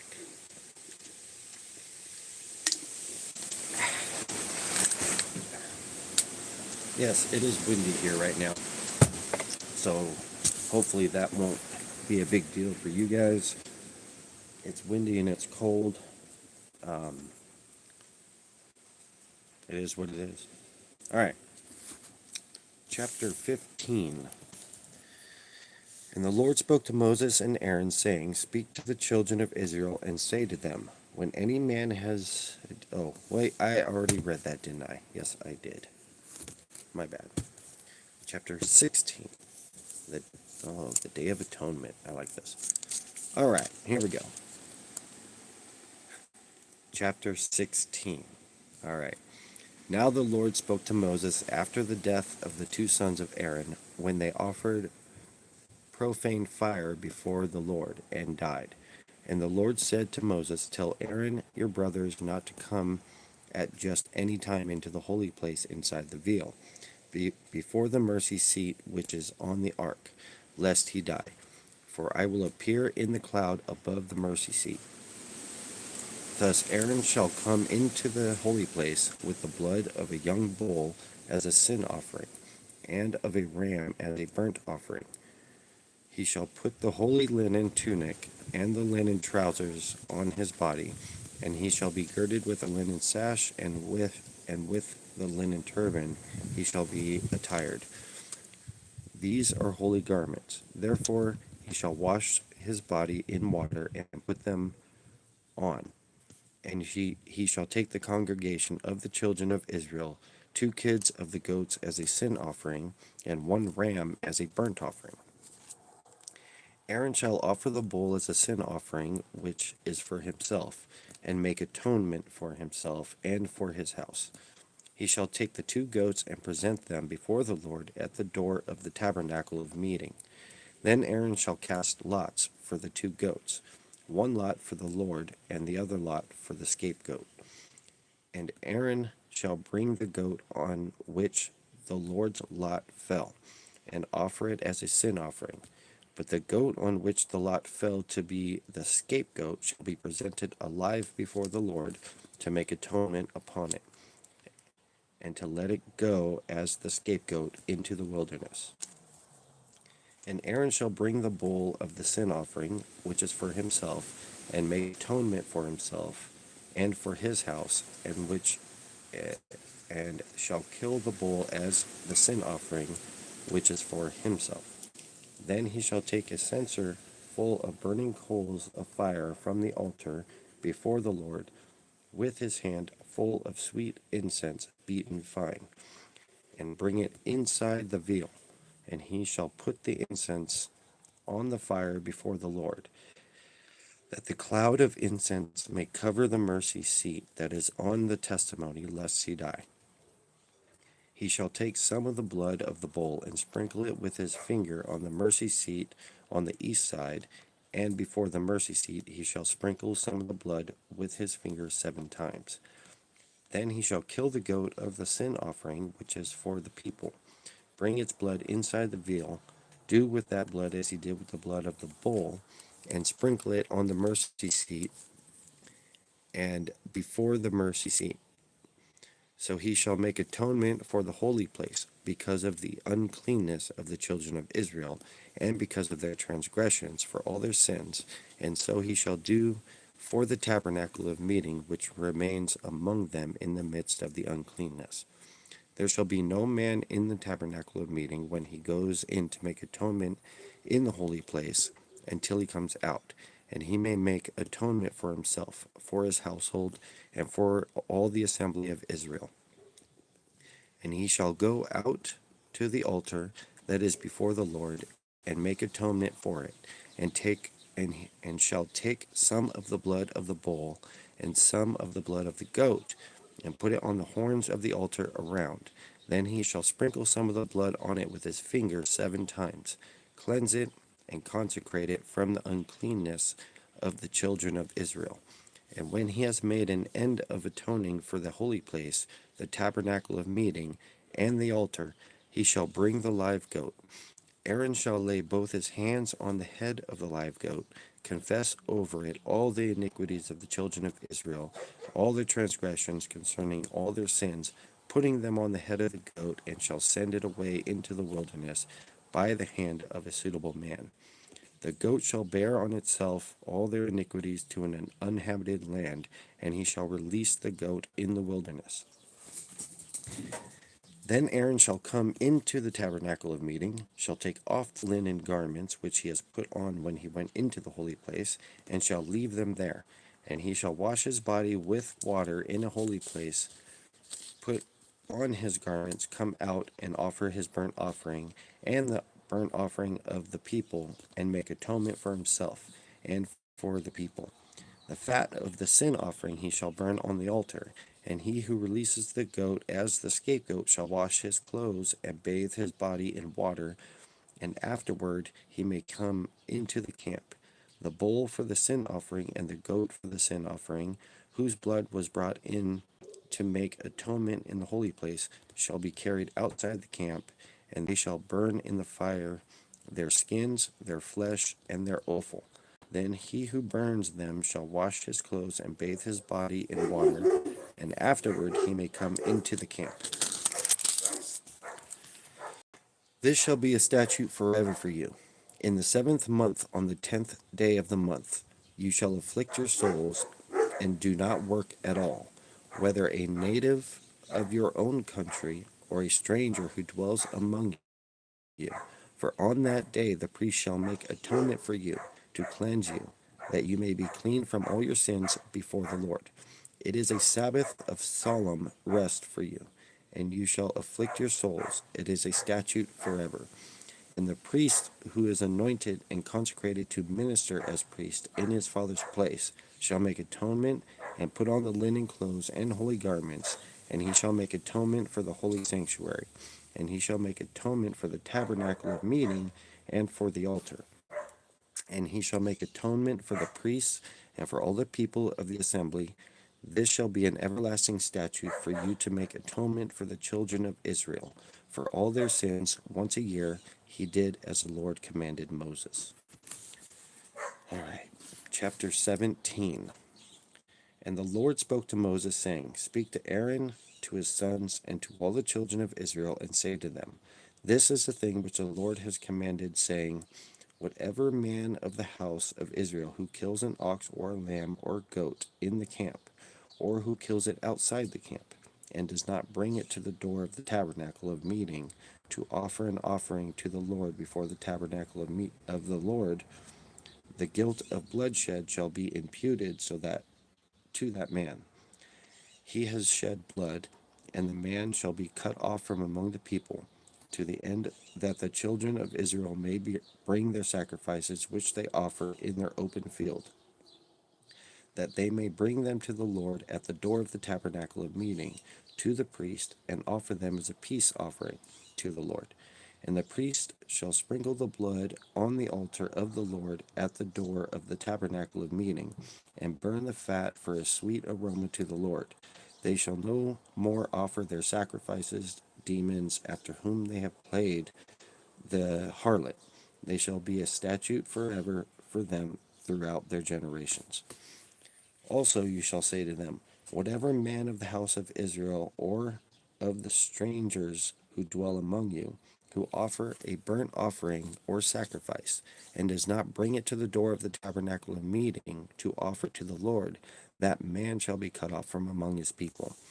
And whatever man of house of Israel or of the strangers who dwell among you, who eats any blood, I will set my face against that person who eats blood, and will cut him off from among his people. For the life of the flesh is in the blood, and I have given it to you upon the altar to make atonement for your souls. For it is the blood that makes atonement for your soul. Therefore I said to the children of Israel, No one among you shall eat blood, nor shall any stranger who dwells among you eat blood. Whatever man of the children of Israel, or of to the strangers who dwell among you, who hunts and catches any animal or bird that may be eaten, he shall pour out its blood and cover it with dust. For it is the life of all flesh. Its blood sustains its life. Therefore I said to the children of Israel, you shall not eat the blood of any flesh. For the life of all flesh is its blood. Whoever eats it shall be cut off. And every person who eats what died naturally or what was torn by beasts, whether he is a native of your own country or a stranger, he shall both wash his clothes and bathe in water and be unclean until evening. Then he shall be clean. But if he does not wash them or bathe his body, then he shall bear his guilt. Chapter 18. The Lord spoke to Moses, saying, Speak to the children of Israel and say to them, I am the Lord your God. According to the doings of the land of Egypt where you dwelt, you shall not do according to the doings of the land of Canaan, where I am bringing you. You shall not do, nor shall you walk in their ordinances. You shall observe my judgment and keep my ordinances. To walk in them, I am the Lord your God. You shall therefore keep my statutes and my judgments, which if a man does, he shall live by them. I am the Lord. None of you shall approach anyone who is near of kin to him, to uncover his nakedness. I am the Lord. The nakedness of your father or the nakedness of your mother you shall not uncover. She is your mother. You shall not uncover her nakedness. The nakedness of your father's wife you shall not uncover. It is your father's nakedness. The nakedness of your sister, the daughter of your father, or the daughter of your mother, whether born at home or elsewhere, their nakedness shall not uncover. The nakedness of your son's daughter or your daughter's daughter, their nakedness you shall not uncover, for theirs is your own nakedness. The nakedness of your father's wife's daughter, begotten by your father, she is your sister. You shall not uncover her nakedness. You shall not uncover the nakedness of your father's sister. She is near of kin to your father. You shall not uncover the nakedness of your mother's sister, for she is near the kin to your mother. You shall not uncover the nakedness of your father's brother. You shall not approach his wife. She is your aunt. You shall not uncover the nakedness of your daughter-in-law. She is your son's wife. You shall not uncover her nakedness. You shall not uncover the nakedness of your brother's wife. It is your brother's nakedness. You shall not uncover the nakedness of a woman and her daughter, nor shall you take her son's daughter or her daughter's daughter to uncover her nakedness. They are near of kin to her. It is wickedness. Nor shall you take a woman as a rival to her sister to uncover her nakedness while the other is alive. Also, you shall not approach a woman to uncover her nakedness as long as she is in her customary impurity. Moreover, you shall not lie carnally with your neighbor's wife to defile yourself with her. And you shall not let any of your descendants pass through the fire of Molech, nor shall you profane the name of your God. I am the Lord. You shall not lie with a male as with a woman, it is an abomination. Nor shall you mate with any animal, to defile yourself with it. Nor shall any woman stand before an animal to mate with it. It is perversion. Do not defile yourselves with any of these things, for by all these the nations are defiled, which I am casting out before you. For the land is defiled, therefore I visit the punishment of its iniquity upon it, and the land vomits out its inhabitants. You shall therefore keep my statutes and my judgments, and shall not commit any of these abominations, either any of your own nation or any stranger who dwells among you. For all these abominations the men of the land have done, who were before you, and thus the land is defiled, lest the land vomit you out, unless the land vomit you out also when you defile it, as it vomited out the nations that were before you. For whoever commits any of these abominations, the person who commit them shall be cut off from among their people. Therefore you shall keep my ordinance, so that you do not commit any of these abominable customs, which were committed before you, and that you do not defile yourselves by them. I am the Lord your God. Chapter 19. And the Lord spoke to Moses, saying, Speak to all the congregation of the children of Israel, and say to them, You shall be holy, for I am the Lord your God, am holy. Every one of you shall revere his mother and his father, and keep my Sabbaths. I am the Lord your God. Do not turn to idols, nor make for yourselves molded gods. I am the Lord your God. And if you offer a sacrifice of peace offering to the Lord, you shall offer it of your own free will. It shall be eaten the same day you offer it, and on the next day, and if any remains until the third day, it shall be burned in the fire. And if it is eaten at all on the third day, it is an abomination. It shall not be accepted. Therefore, anyone who eats it shall bear the iniquity, because he has profaned the hollow offering of the Lord, and that person shall be cut off from his people. When you reap the harvest of your land, you shall not wholly reap the corners of your field, nor shall you gather the gleanings of your harvest. And you shall not glean your vineyard, nor shall you gather every grape of your vineyard. You shall leave them for the poor and the stranger. I am the Lord your God. You shall not steal, nor deal falsely, nor lie to one another, and you shall not swear by my name falsely, nor shall you profane the name of your God. I am the Lord. You shall not cheat your neighbor, nor rob him. The wages of him who is hired shall not remain with you all night until morning. You shall not curse the deaf, nor put a stumbling block before the blind, but shall fear your God. I am the Lord. You shall do no injustice in judgment. You shall not be partial to the poor, nor honor the person of the mighty. In righteousness you shall judge your neighbor. Come on, come on. There. All right. You shall not go about as a talebearer among your people, nor shall you take a stand against the life of your neighbor. I am the Lord. You shall not hate your brother in your heart. You shall surely rebuke your neighbor and not bear sin because of him. You shall not take vengeance, nor bear any grudge against the children of your people, but you shall love your neighbor as yourself. I am the Lord. You shall keep my statutes. You shall not let your livestock breed with another kind. You shall not sow your field with mixed seed, nor shall a garment of mixed linen and wool come upon you.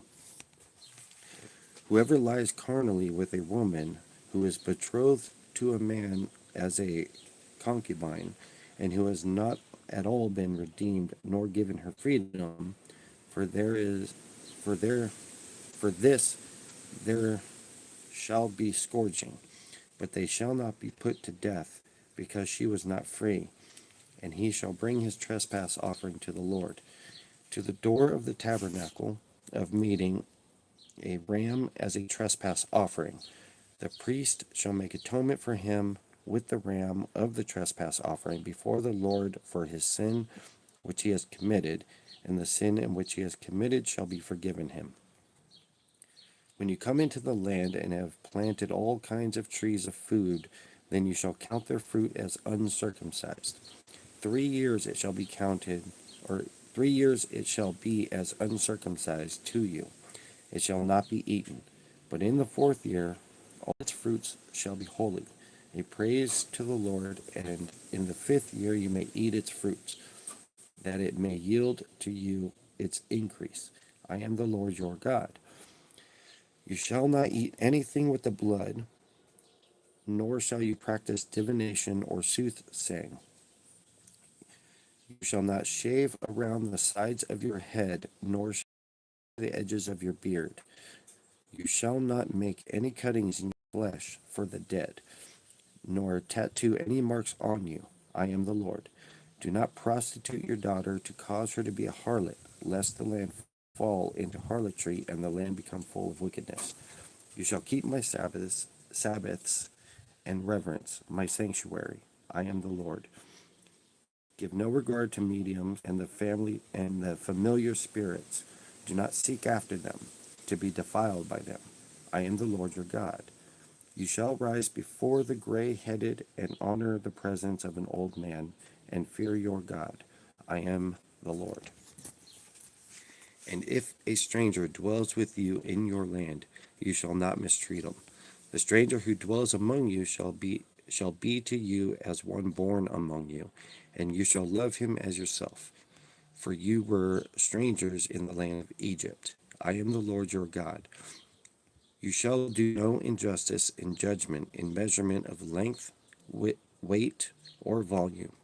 You shall have honest scales, honest weights, an honest ephah, and an honest hin. I am the Lord your God, who brought you out of the land of Egypt. Therefore you shall observe all my statutes and all my judgments, and perform them. I am the Lord.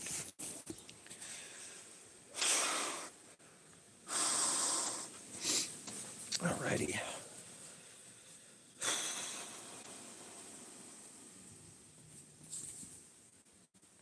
Alright. Ay, ay, ay. Stop trying to change the channel. Or the page.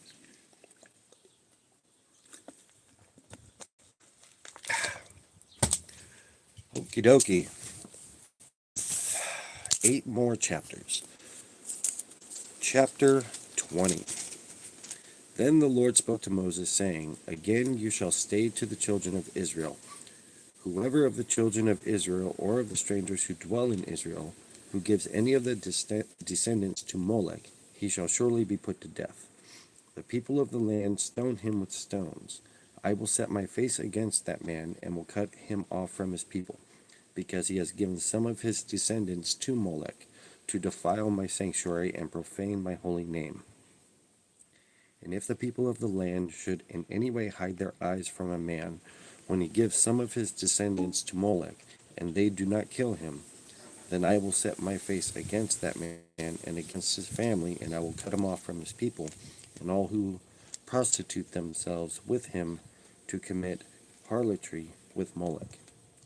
And the person who turns to mediums and familiar spirits to prostitute himself with them, I will set my face against that person and cut him off from his people. Consecrate yourselves, therefore, and be holy, for I am the Lord your God, and you shall keep my statutes and perform them. I am the Lord who sanctifies you. For everyone who cursed his father or his mother shall surely be put to death. He has cursed his father or his mother, his blood shall be upon him. The man who commits adultery with another man's wife, he who commits adultery with the neighbor's wife, the adulterer and the adulteress shall surely be put to death. The man who lies with his father's wife has uncovered his father's nakedness. Both of them surely be put to death. Their blood shall be upon them.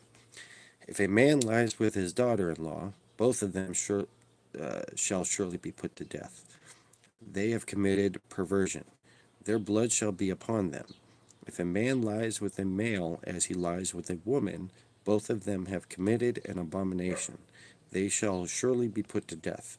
Their blood shall be upon them. If a man marries a woman and her mother, it is wickedness. They shall be burned with fire, both he and they, that they may be no wickedness among you. If a man mates with an animal, he shall surely be put to death, and you shall kill the animal.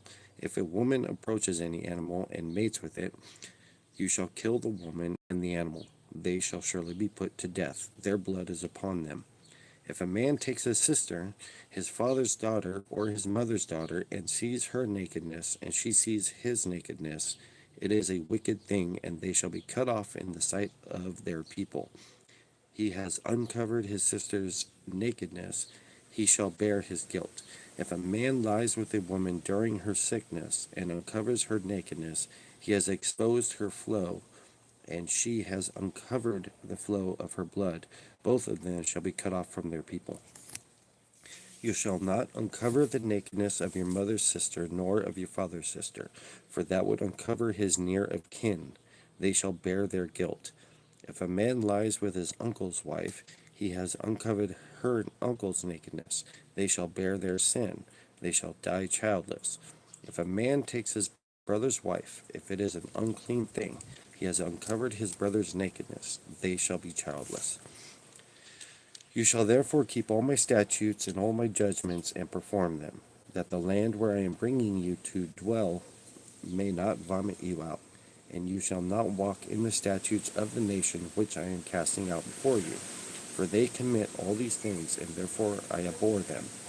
But I have said to you, you shall inherit their land, and I will give it to possess, a land flowing with milk and honey. I am the Lord your God, who has separated you from the peoples. You shall therefore distinguish between clean animal and unclean, between unclean birds and clean, and you shall not make it yourselves abominable by beast or by bird, or by any kind of living thing that creeps on the ground, which I have separated from you as unclean. And you shall be holy to me, for I, the Lord, am holy, and have separated you from the peoples, that you should be mine. A man or a woman who is a medium, or who has familiar spirits, shall surely be put to death. They shall stone them with stones, their blood shall be upon them. Ooh, it's getting cold out here. Alright, we are on chapter 21.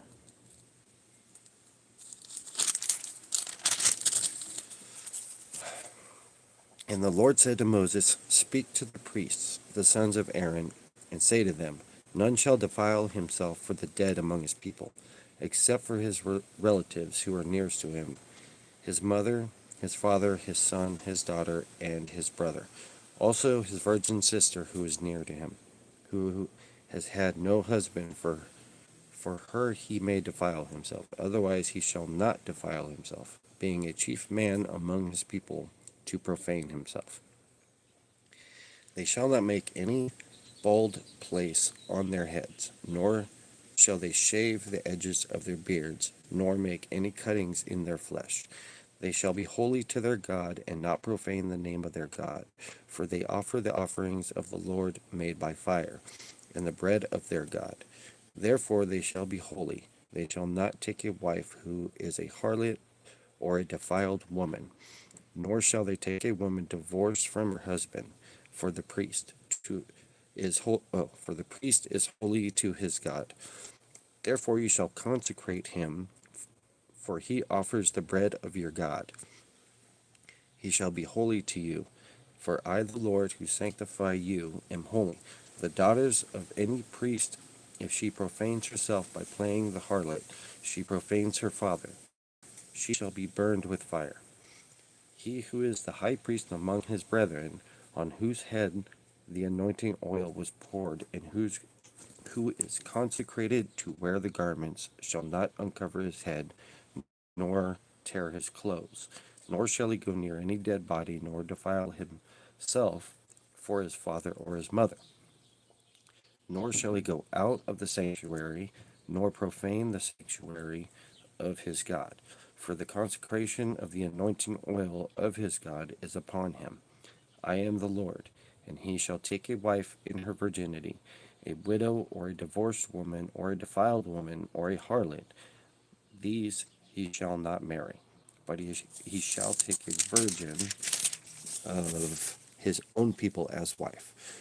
Nor shall he profane his posterity among his people, for I, the Lord, sanctify him. And the Lord spoke to Moses, saying, Speak to Aaron, saying, No man of your descendants is succeeding generations who has any defect may approach to offer the bread of his God. For any man who has a defect shall not approach. A man blind or lame, who has a marred face or any limb too long, a man who has a broken foot or a broken hand, or is a hunchback or a dwarf, or a man with an eye, or eczema or scab, or is a eunuch, no man of the descendants of Aaron, the priest, who has a defect shall come near to offer the offerings made by fire to the Lord. He has a defect.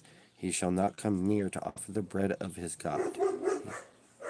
He may eat bread of his God, both the most holy and the holy. Only he shall not go near the veil or approach the altar, because he has a defect, lest he profane my sanctuaries, for I, the Lord, sanctify them.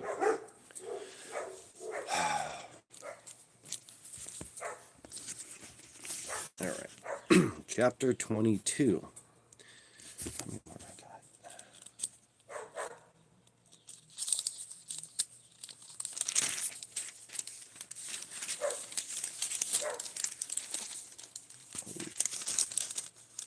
Just about done. Oh, wait, there are two more pages. Okay. Chapter 22. Actually, I am going to take a small break first, and then I will be back.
Okie dokie.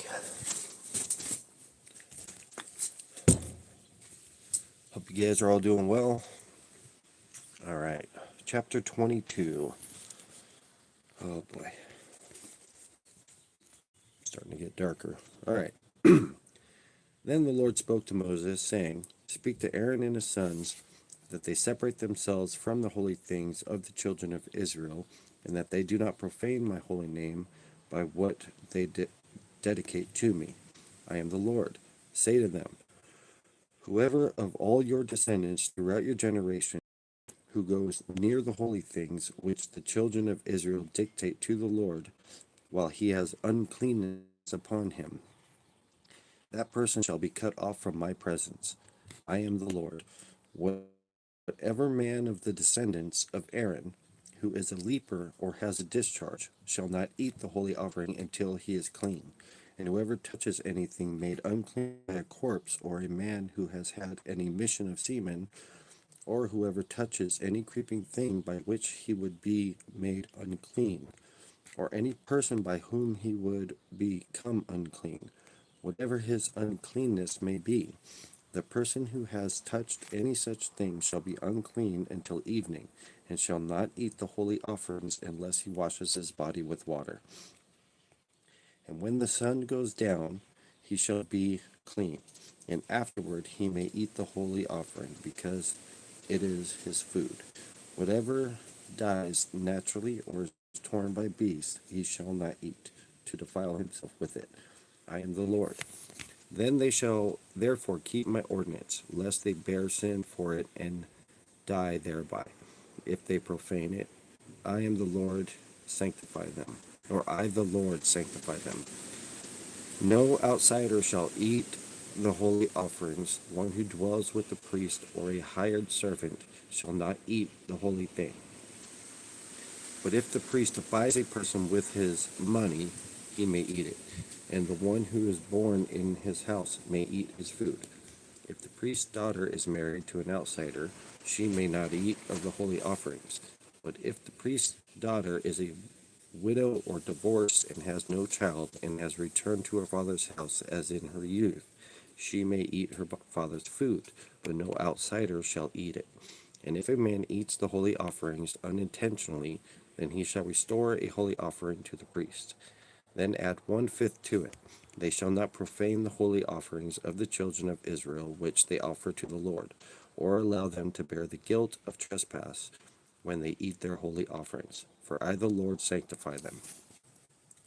And the Lord spoke to Moses, saying, Speak to Aaron and his sons, and to all the children of Israel, and say to them, Whatever man of the house of Israel, or of the strangers in Israel, who offers his sacrifice for any of his vows, or for any of his free will offerings, which they offer to the Lord as a burnt offering, you shall offer of your own free will, a male without blemish from the cattle, from the sheep, and from the goats. Whatever has a defect he shall not offer, for it shall not be acceptable on your behalf. And whoever offers a sacrifice of peace offering to the Lord to fulfill his vow, or a free will offering from the cattle or of the sheep, it must be perfect to be accepted. There shall be no defect in it, that those are blind or broken or maimed or have an ulcer or eczema or scabs, they shall not offer to the Lord, nor make an offering by fire of them on the altar to the Lord.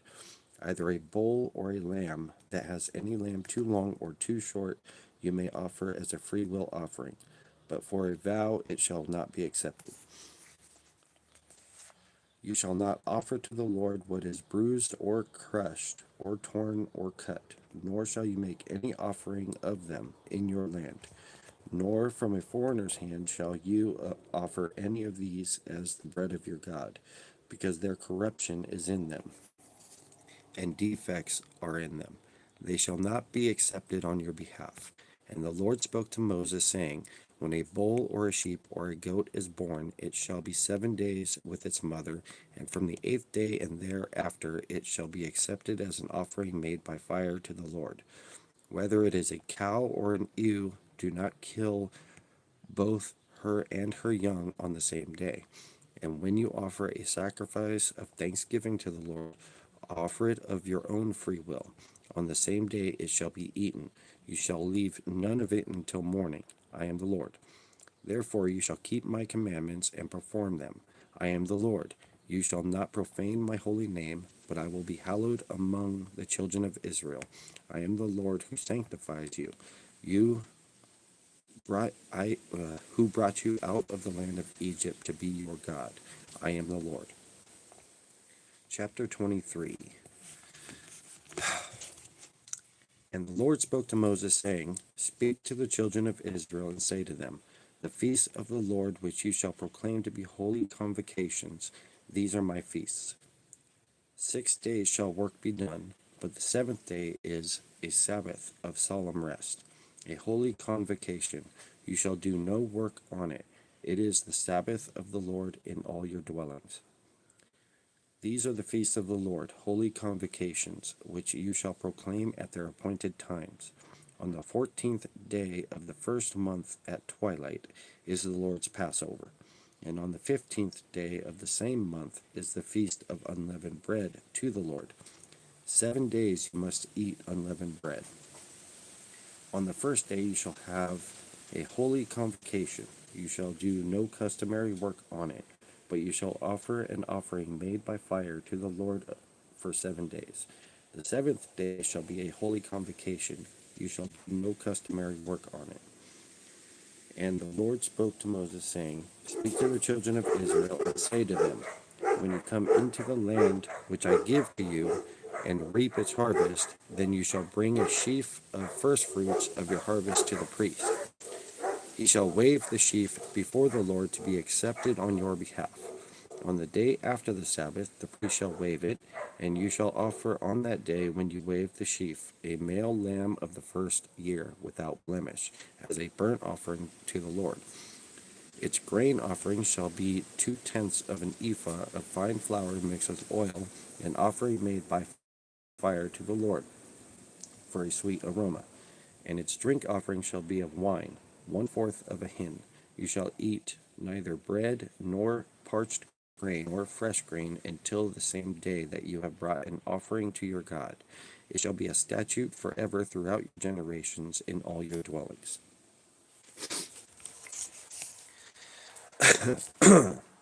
And you shall count for yourselves from the day after the Sabbath, from the day that you brought the sheaf of the wave offering. 7 Sabbaths shall be completed.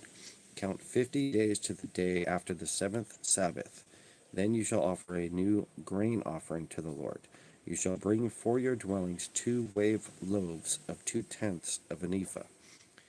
They shall be of the fine flour, they shall be baked with leaven.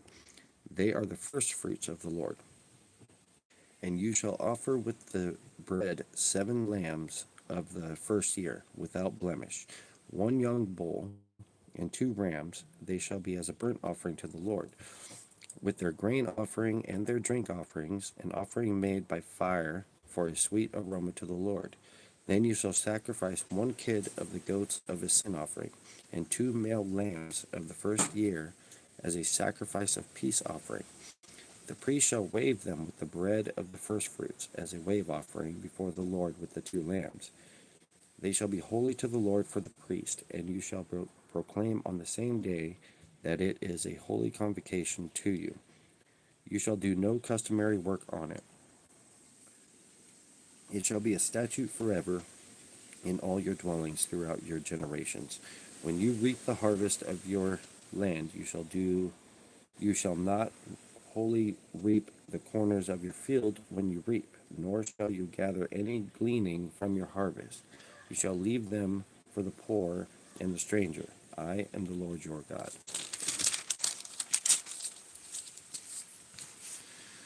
Then the Lord spoke to Moses, saying, Speak to the children of Israel, saying, In the 7th month, on the first day of the month, you shall have a Sabbath rest, a memorial of blowing trumpets, a holy convocation. You shall do no customary work on it, and you shall offer an offering made by fire to the Lord.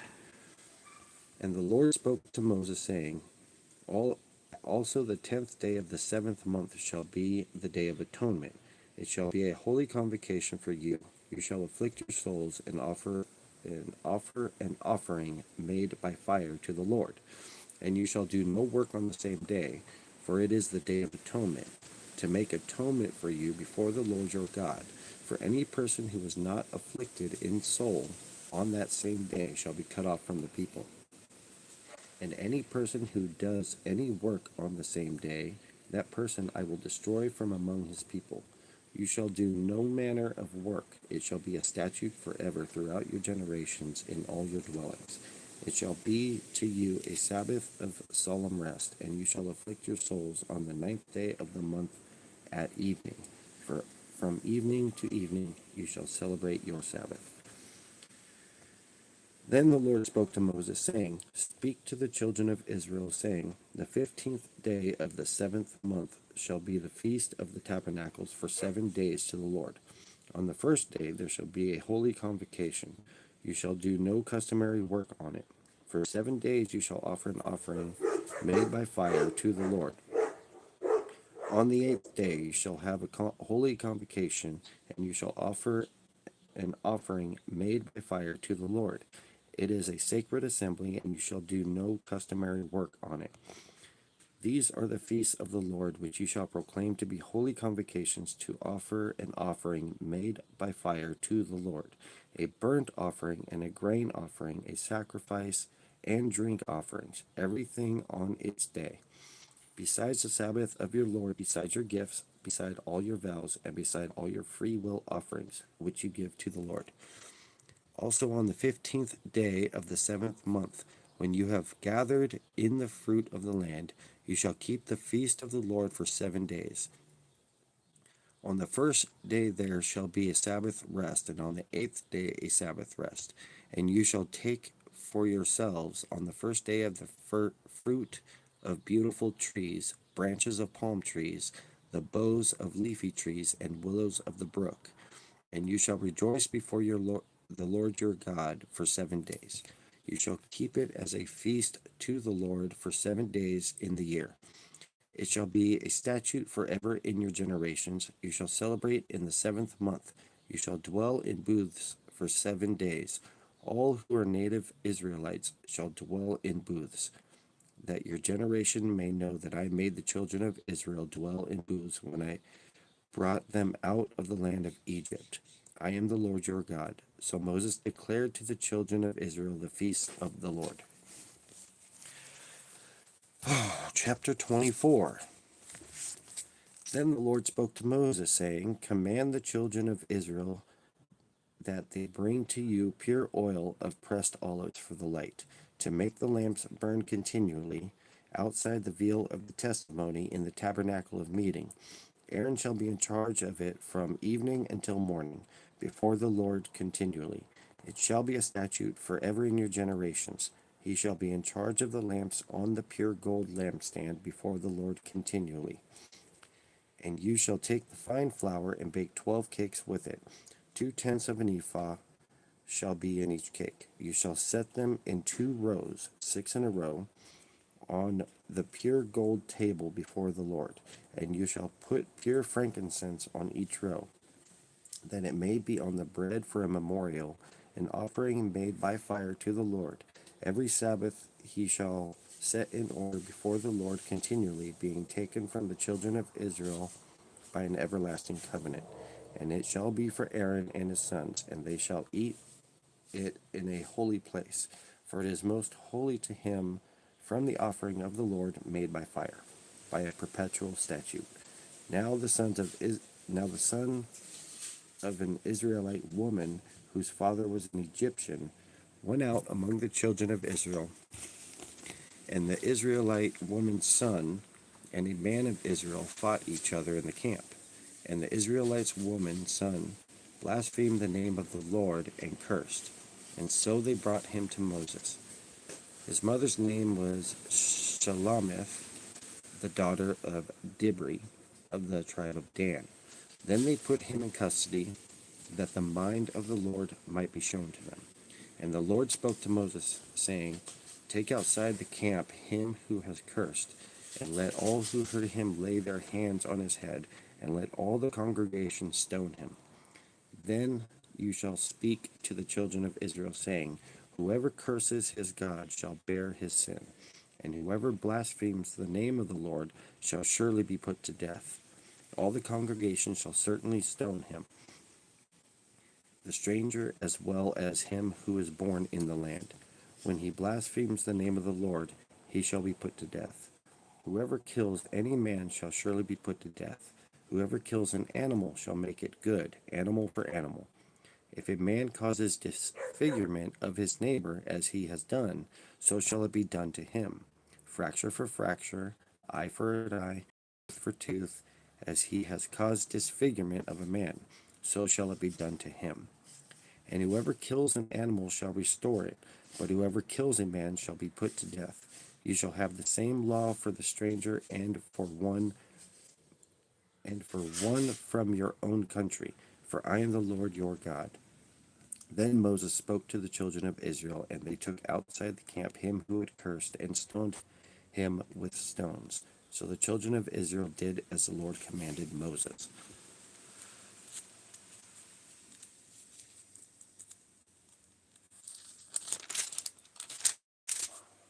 All right.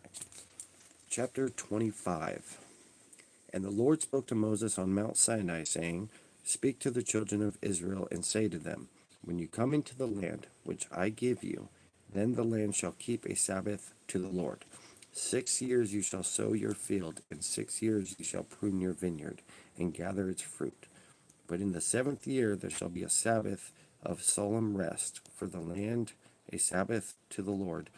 You shall neither sow your field nor prune your vineyard. What grows of its own accord on your harvest you shall not reap, nor gather the grapes of your untended vine. For it is a year of rest for the land, and the Sabbath produce of the land shall be food for you. For you, your male and female servants, your hired man, and the stranger who dwells with you, for your livestock and the beasts that are on the land, and its produce shall be for food. And you shall count 7 Sabbaths a year of years for yourself, 7 times 7 years. And the time of 7 Sabbaths of years shall be to you 49 years. Then you shall curse the trumpet of the Jubilee to the sound of the 10th day of the 7th month. And the day of atonement you shall make the trumpet to sound throughout all your land. And you shall consecrate the 50th year, and proclaim liberty throughout all the land to the inhabitants.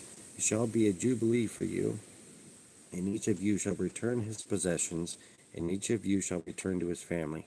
The 50th year shall be a jubilee to you. In it you shall neither sow nor reap what grows of its own accord, nor gather the grapes of your untended vine, for it is the jubilee. It shall be holy to you. You shall eat its produce from the field.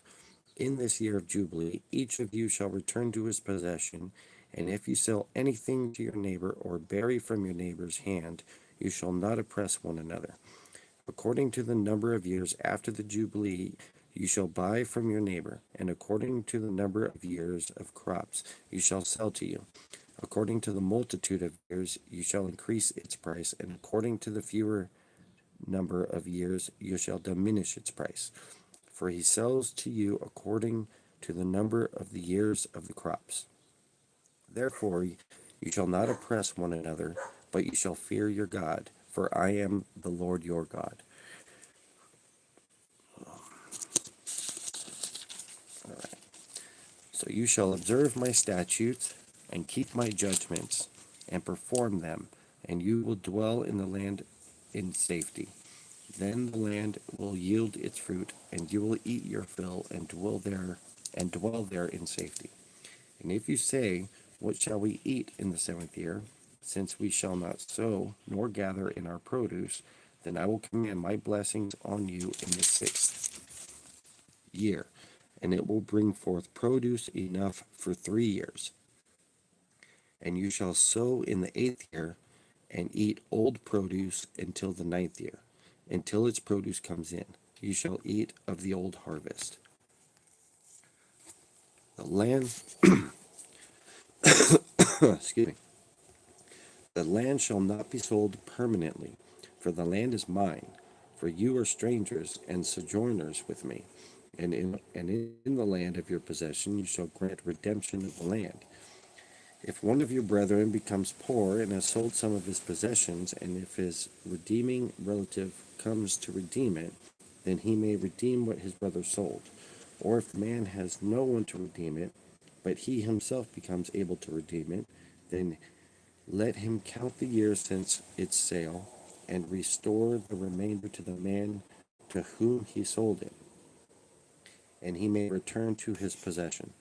But if he is not able to have it restored to himself, then what was sold shall remain in the hand of him who bought it until the year of Jubilee.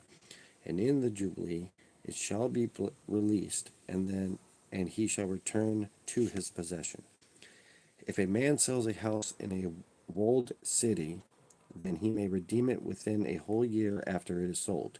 Within a full year he may redeem it. But if it is not redeemed within the space of a full year, then the house is walled in the walled city shall belong permanently to him who bought it. Throughout the generations it shall but not be released in the Jubilee. However, the house of villages which have no wall around them shall be counted as the fields of the country. They may be redeemed, and they shall be released in the Jubilee. Nevertheless, the cities of the Levites and the houses of the cities of the possession, the Levites may redeem at any time. And if a man purchases a house from the Levites, then the house that was sold in the city of his possession shall be released in Jubilee. For the houses of the cities of the Levites are the possession among the children of Israel. But the field of the common land of their cities may not be sold, for it is their perpetual possession. If one of your brethren becomes poor and falls poverty among you, then you shall help him, like a stranger or a sojourner, that he may live with you. Take no usury or interest from him, but fear your God, that your brother may live with you. You shall not lend him your money for usury, nor lend him your food at a profit. I am the Lord your God, who brought you out of the land of Egypt, to give you the land of Canaan, and to be your God. And if one of your brethren who dwells by you becomes poor and sells himself to you, you shall not compel him to serve as a slave, as a hired servant, as an adjourner, as a sojourner. He shall be with you, and shall serve you until the year of Jubilee, and then he shall be depart from you, he and his children with him, and shall return to his own family.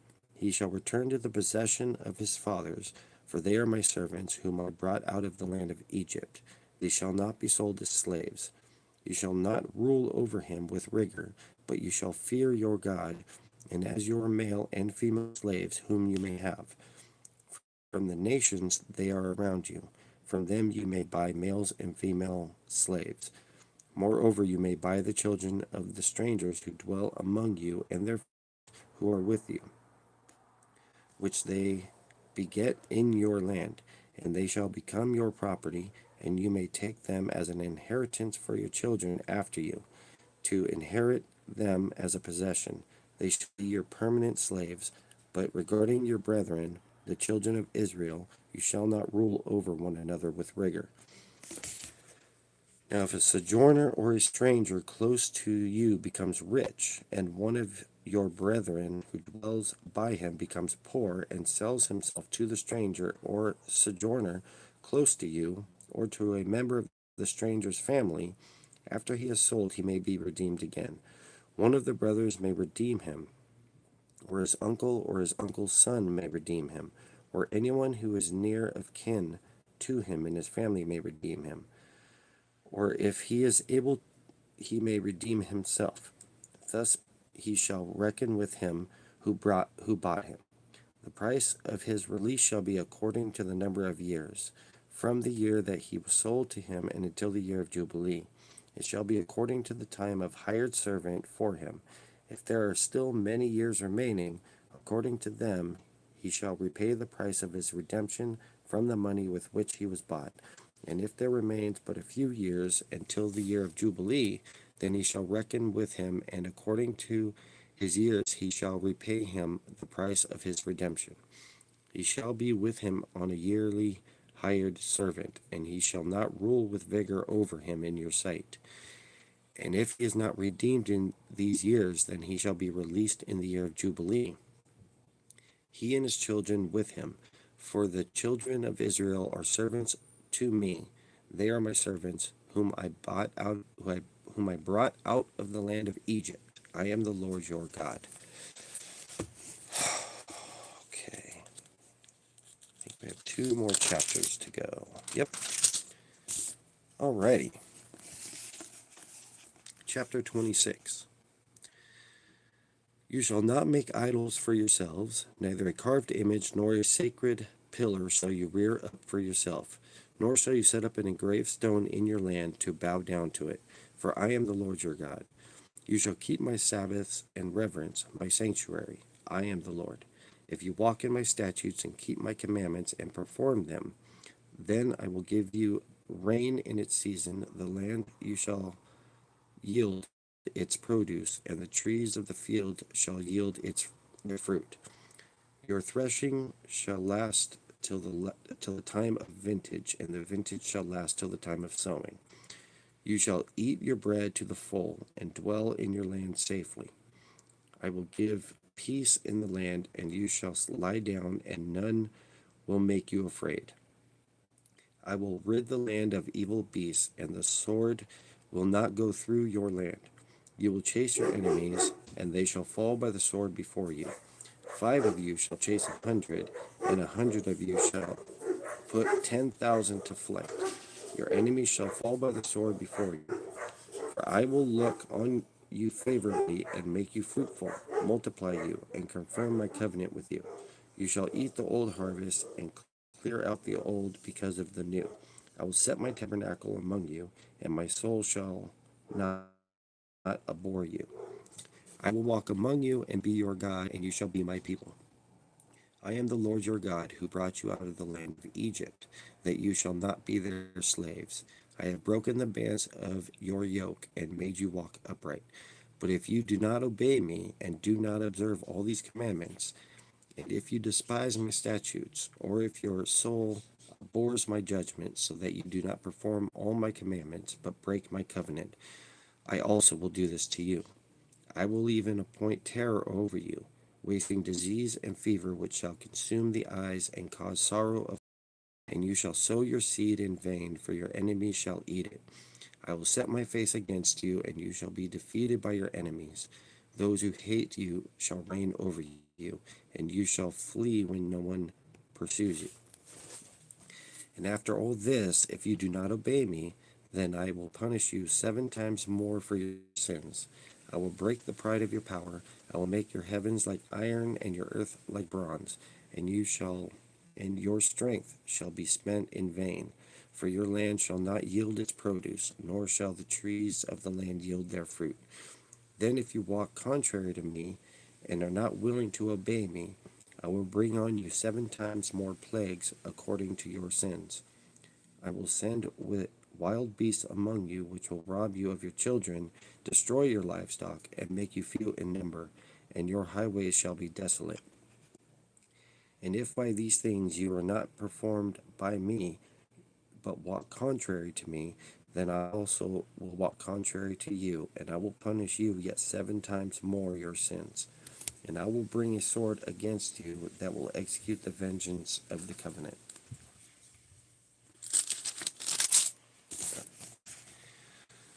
When you are gathered together within your cities, I will send pestilence among you, and you shall be delivered into the land of your enemy.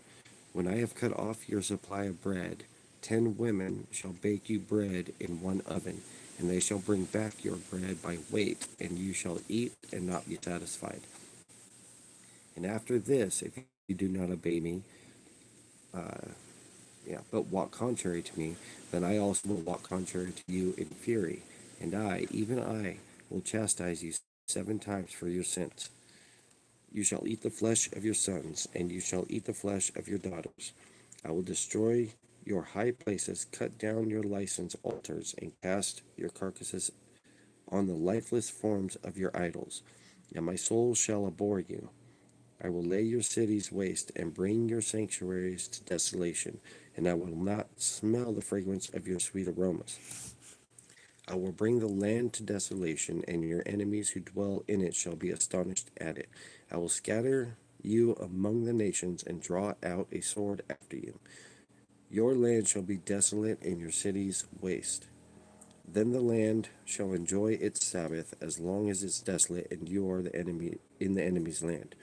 Then the land shall rest and enjoy the Sabbaths. As long as it lies desolate, it shall rest for the time it did not rest on the Sabbaths when you dwelt in it. And for those of you who are left, I will send faintness into their hearts into the land of your enemies. The sound of a shaken leaf shall cause them to flee. They shall flee as though fleeing from a sword, and they shall fall when no one pursues. They shall stumble over one another as it were before a sword, and no one pursues. And you shall have no power to stand before your enemies. You shall perish among the nations, and the land of your enemies shall eat you up. And those of you who are left shall waste away in their iniquity in your enemies' lands.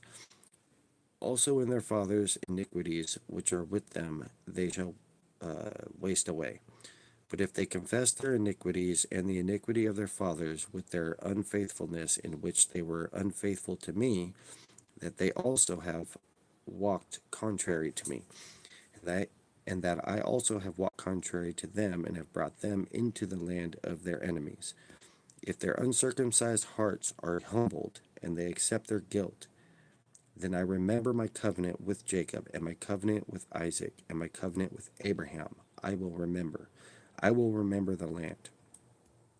The land also shall be left empty by them, and will enjoy its Sabbaths while it lies desolate without them. They will accept their guilt because they despised my judgments and because their soul abhorred my statutes. Yet, for all that, when they are in the land of their enemies, I will not cast them away, nor shall I abhor them to utterly destroy them and break my covenant with them. For I am the Lord their God.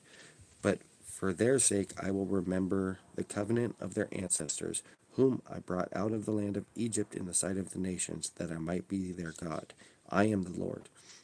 These are the statutes and judgments and laws which the Lord made between himself and the children of Israel on Mount Sinai by the hand of Moses. All right. I am on the very last chapter finally, and that's good because it's getting dark. All right. And I don't have my light out here, so let me get through this real quick and we will call it a night. All right, chapter 27. Now the Lord spoke to Moses, saying, Speak to the children of Israel and say to them, When a man consecrates by a vow certain persons to the Lord according to their valuation, if your valuation is of a male from 20 years old up to 60 years old, then your valuation shall be 50 shekels of silver, according to the shekel of the sanctuary. If it is a female, then your valuation shall be 30 shekels. And if from 5 years old to 20, if from 5 years old up to 20 years old, then your valuation for a male shall be 20 shekels, and for a female 10 shekels. And if from a month old up to 5 years old, then your valuation for a male shall be 5 shekels of silver, and for a female your valuation shall be 3 shekels of silver. And if from 60 years old and above, if it is a male, then your valuation shall be 15 shekels, and for a female 10 shekels. But if he is too poor to pay your valuation, then he shall present himself before the priest, and the priest shall set a value for him. According to the ability of him who vowed, the priest shall value him. If it is an animal that men may bring an offering to the Lord, all that anyone gives to the Lord shall be holy. He shall not substitute it or exchange it, good or bad, or good. He shall, good for bad or bad for good. And if it And if he at all exchanges animal for animal, then both it and the one for it shall be holy. If it is an unclean animal which they do not offer as a sacrifice to the Lord, then he shall present the animal before the priest, and the priest shall set a value for it, whether it is good or bad, as you, the priest, value it. So it shall be. But if he wants at all to redeem it, then he must add 1/5 to your valuation. And when a man dedicates his house to be holy to the Lord, then the priest shall set a value for it, whether it is good or bad, as the priest values it, so it shall stand. If he who dedicated it wants to redeem his house, then he must add 1/5 of the money of your valuation to it, and it shall be his. If a man dedicates to the Lord part of a field of the possession, then your valuation shall be according to the seed for it. A homer of barley seed shall be valued at the 50 shekels of silver. If he dedicates his field from the year of Jubilee, according to your valuation, it shall stand. But if he dedicates his field after the Jubilee, then the priest shall reckon to him the money due according to the years that remain till the year of Jubilee, and it shall be deducted from your valuation. And if he who dedicates his field ever wishes to redeem it, then he must add 1/5 of the money of your valuation to it, and it shall belong to him. But if he does not want to redeem the field, or if he has sold the field to another man, it shall not be redeemed any more, but the field, whether it is released in the Jubilee, shall be holy to the Lord as a devoted field. It shall be the possession of the priest. And if a man dedicates to the Lord a field which he has bought, which is not the field of his possession, then the priest shall reckon to him the worth of your valuation up to the year of Jubilee, and he shall give your valuation on the day as a holy offering to the Lord.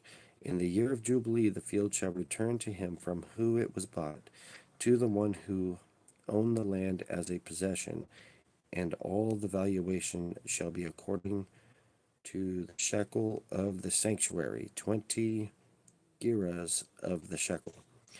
But the firstborn of the animals, which should be the Lord's firstborn, no man shall dedicate, whether it is an ox or sheep, it is the Lord's. And if it is an unclean animal, then he shall redeem it according to your valuation, and shall add 1/5 to it. Or if it is not redeemed, and it shall be sold according to your valuation.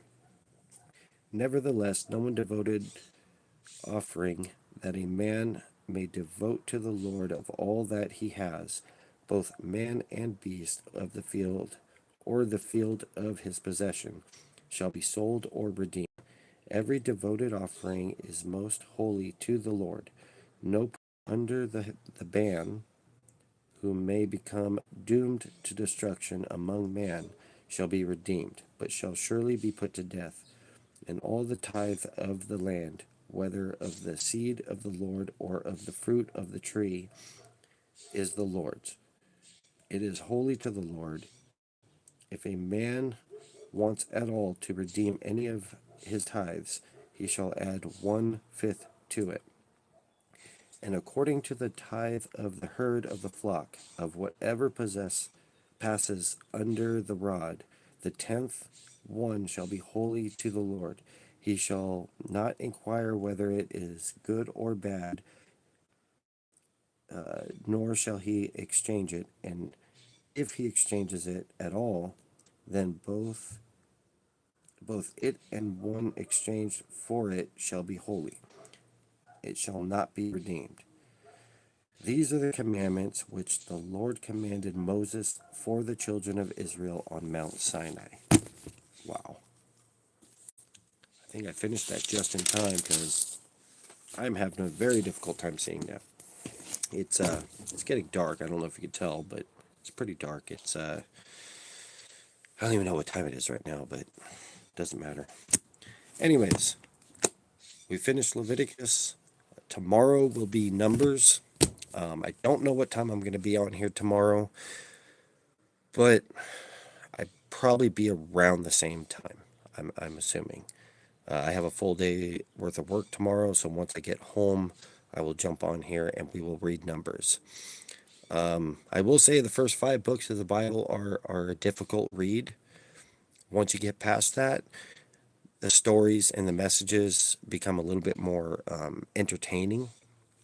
But this kind of sets the foundation for the rest of the Bible. So definitely a good thing to know.